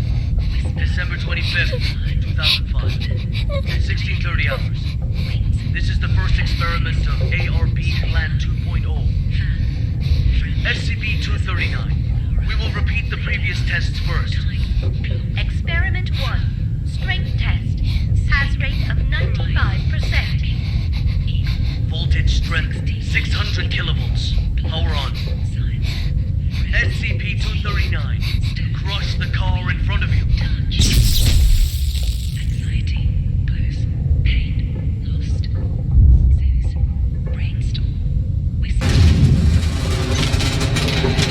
Activated. Wings, fire. Risen, Aurora, Ladybug. Movie.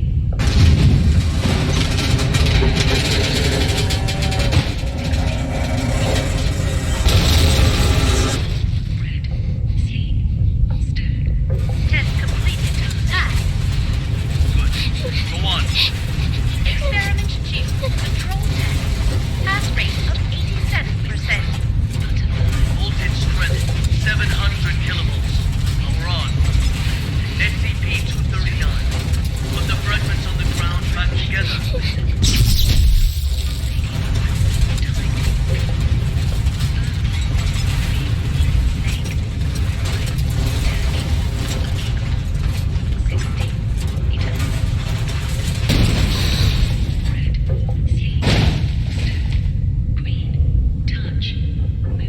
Test completed. Pass. Good. We'll now begin the new test. Experiment 3. Creation test. Pass rate indeterminate. Voltage strength 800 kilovolts. Power on. SCP-239. Reassemble this junk into a truck. A real, operational truck. Not some fancy replica. Very well done. Amazing. One. Touch. Anxiety. Blues. Pain. I know where the problem is. Do I need to shock you again? Amazing. One. French. Risen. Ready to 950 kilovolts. Dr. Pierce, our equipment can't handle that much current. Damn it. I'm the one who's in charge of this experiment. 950 kilovolts. Now! Power on! Afraid. Those eyes. Imagine. Imagine.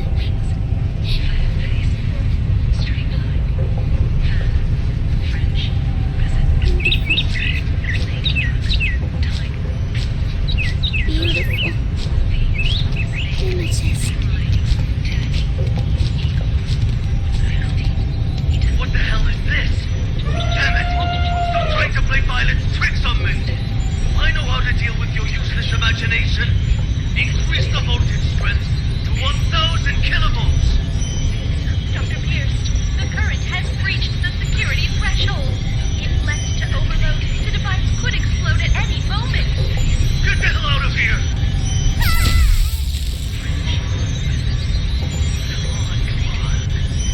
This is for victory! Do not fail me!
D6744, nicely done. Hold on. The outflow of energy of SCP-239 has subsided and is now beginning to dissipate.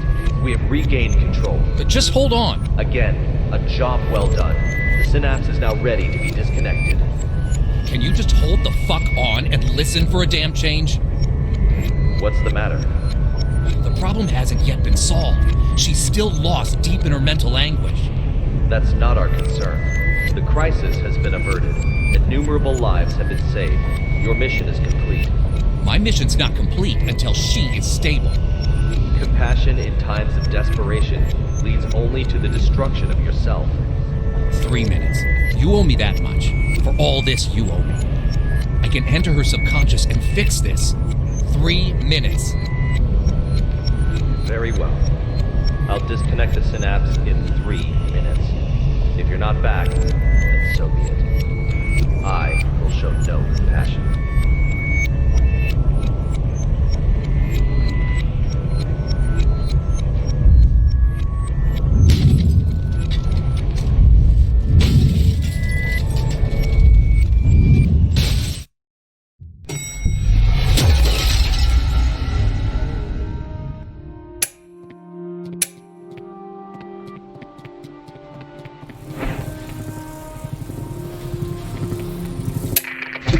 Team Honey Badger has entered the value anomaly area, now quickly approaching.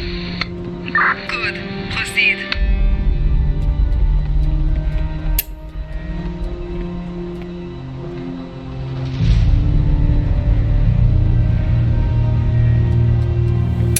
The amniotic fluid has broken. Send to delivery room 2.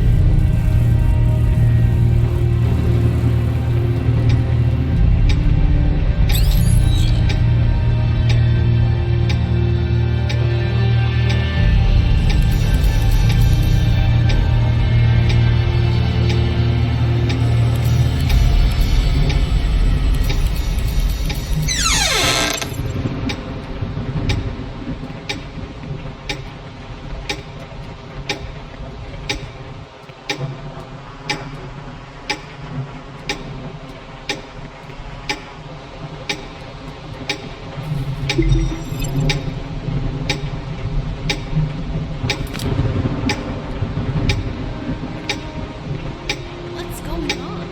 The needles on these readers are all over the place. I don't know, but my watch has stopped working too.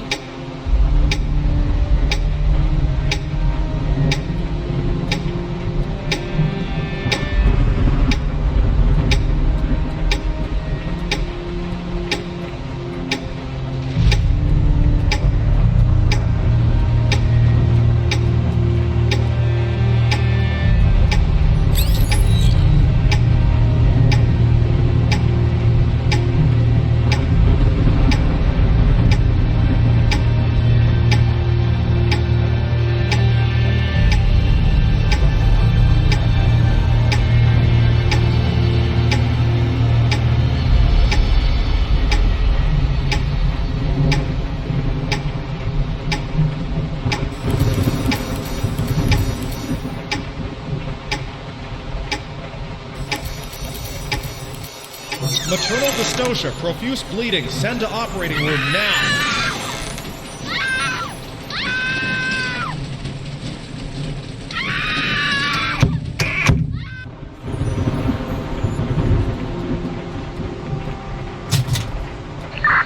Value fluctuation increasing. Team Honey Badger approaching target.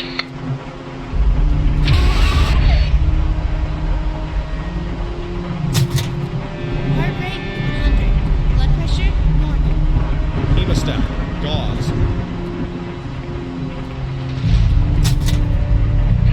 Target confirmed. Containment operations ready. Excellent. Operation Witch Hunt commence.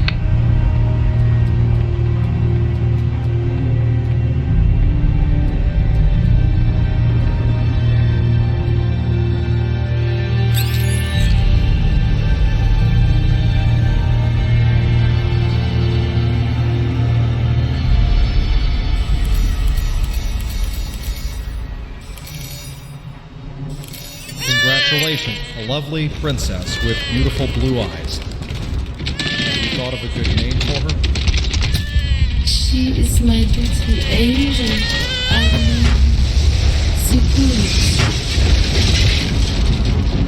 Target SCP-239 has been contained. SCP-239! SCP-239! SCP-239! SCP-239! SCP-239! That's an order! SCP-239! That's an order! SCP-239! Do as I say! SCP-239! Do as I say! Come on! Do it! Come on! Do it! SCP-239! SCP-239! SCP-239! Don't blame yourself. None of this is your fault. Maybe you weren't meant for this world.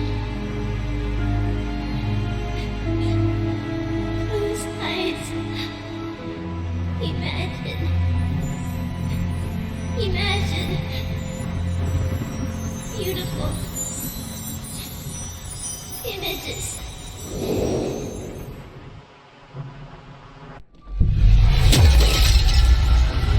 The robin says, the home I want, my home is squishy all over, with shiny warm lights and no more cold steel.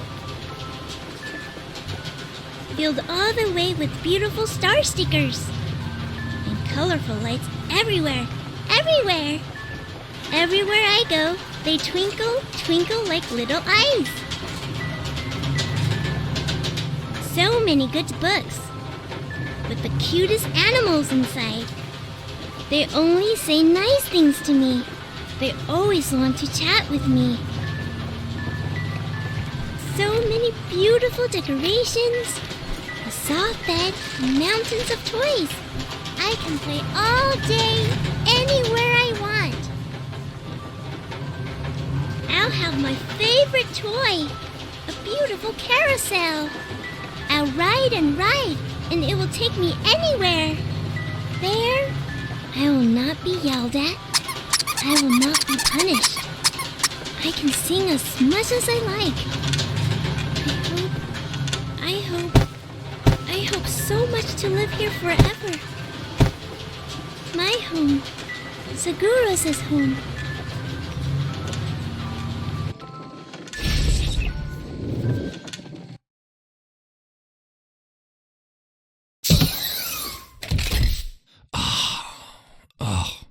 My head. Take a deep breath. Just some minor side effects from the force disconnection. She's not coming back. What? In the end, she chose to shut off her subconscious. She'll sleep forever, like a plant. Maybe that's for the best. Anyways, our primary concern is the incident report. It'll require some brainstorming. Not my concern. I'll arrange for someone to take you back. See you on the next mission. Not in this lifetime.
You'll have to follow my instructions. Do exactly as I say. There is an access card on the desk. Take it and exit through the door on the other side. The passcode is 0426. Find room B426 and run the program on the computer.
am a toaster. I am a toaster. I am a toaster. I am a toaster.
I am a toaster. I am a toaster.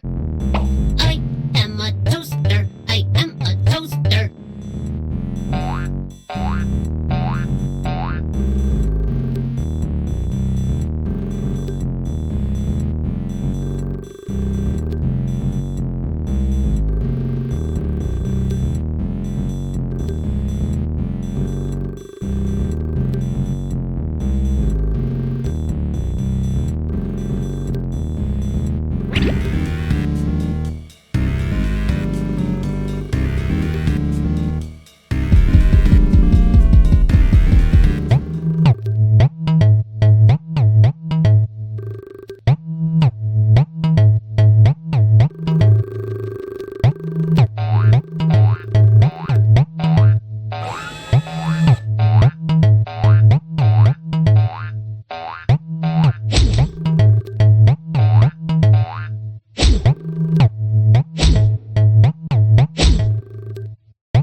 am a toaster. I am a toaster.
Carl, next comes the final choice. There are 2 doors in front of you, one red, one blue. If you want to give up and leave, go through the red door. The past few months will have been like a dream. You will remember nothing after waking, and this road will end here. You go through the blue door, you stay in Wonderland, and I show you how deep the rabbit hole goes. Leave, or stay. The choice is your own.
Good job, Carl. I'm glad you made it through. Have you ever felt like there were memories in your head of things you never experienced? Whispers of people you never met? These were not hallucinations. They're your actual memories. Carl, you are not a rookie at all. You are a member of Mega 5. You always have been. My name is Marion Wheeler, Captain of Mega 5. Welcome back, Gardener Carl. Now, we need to talk about 55.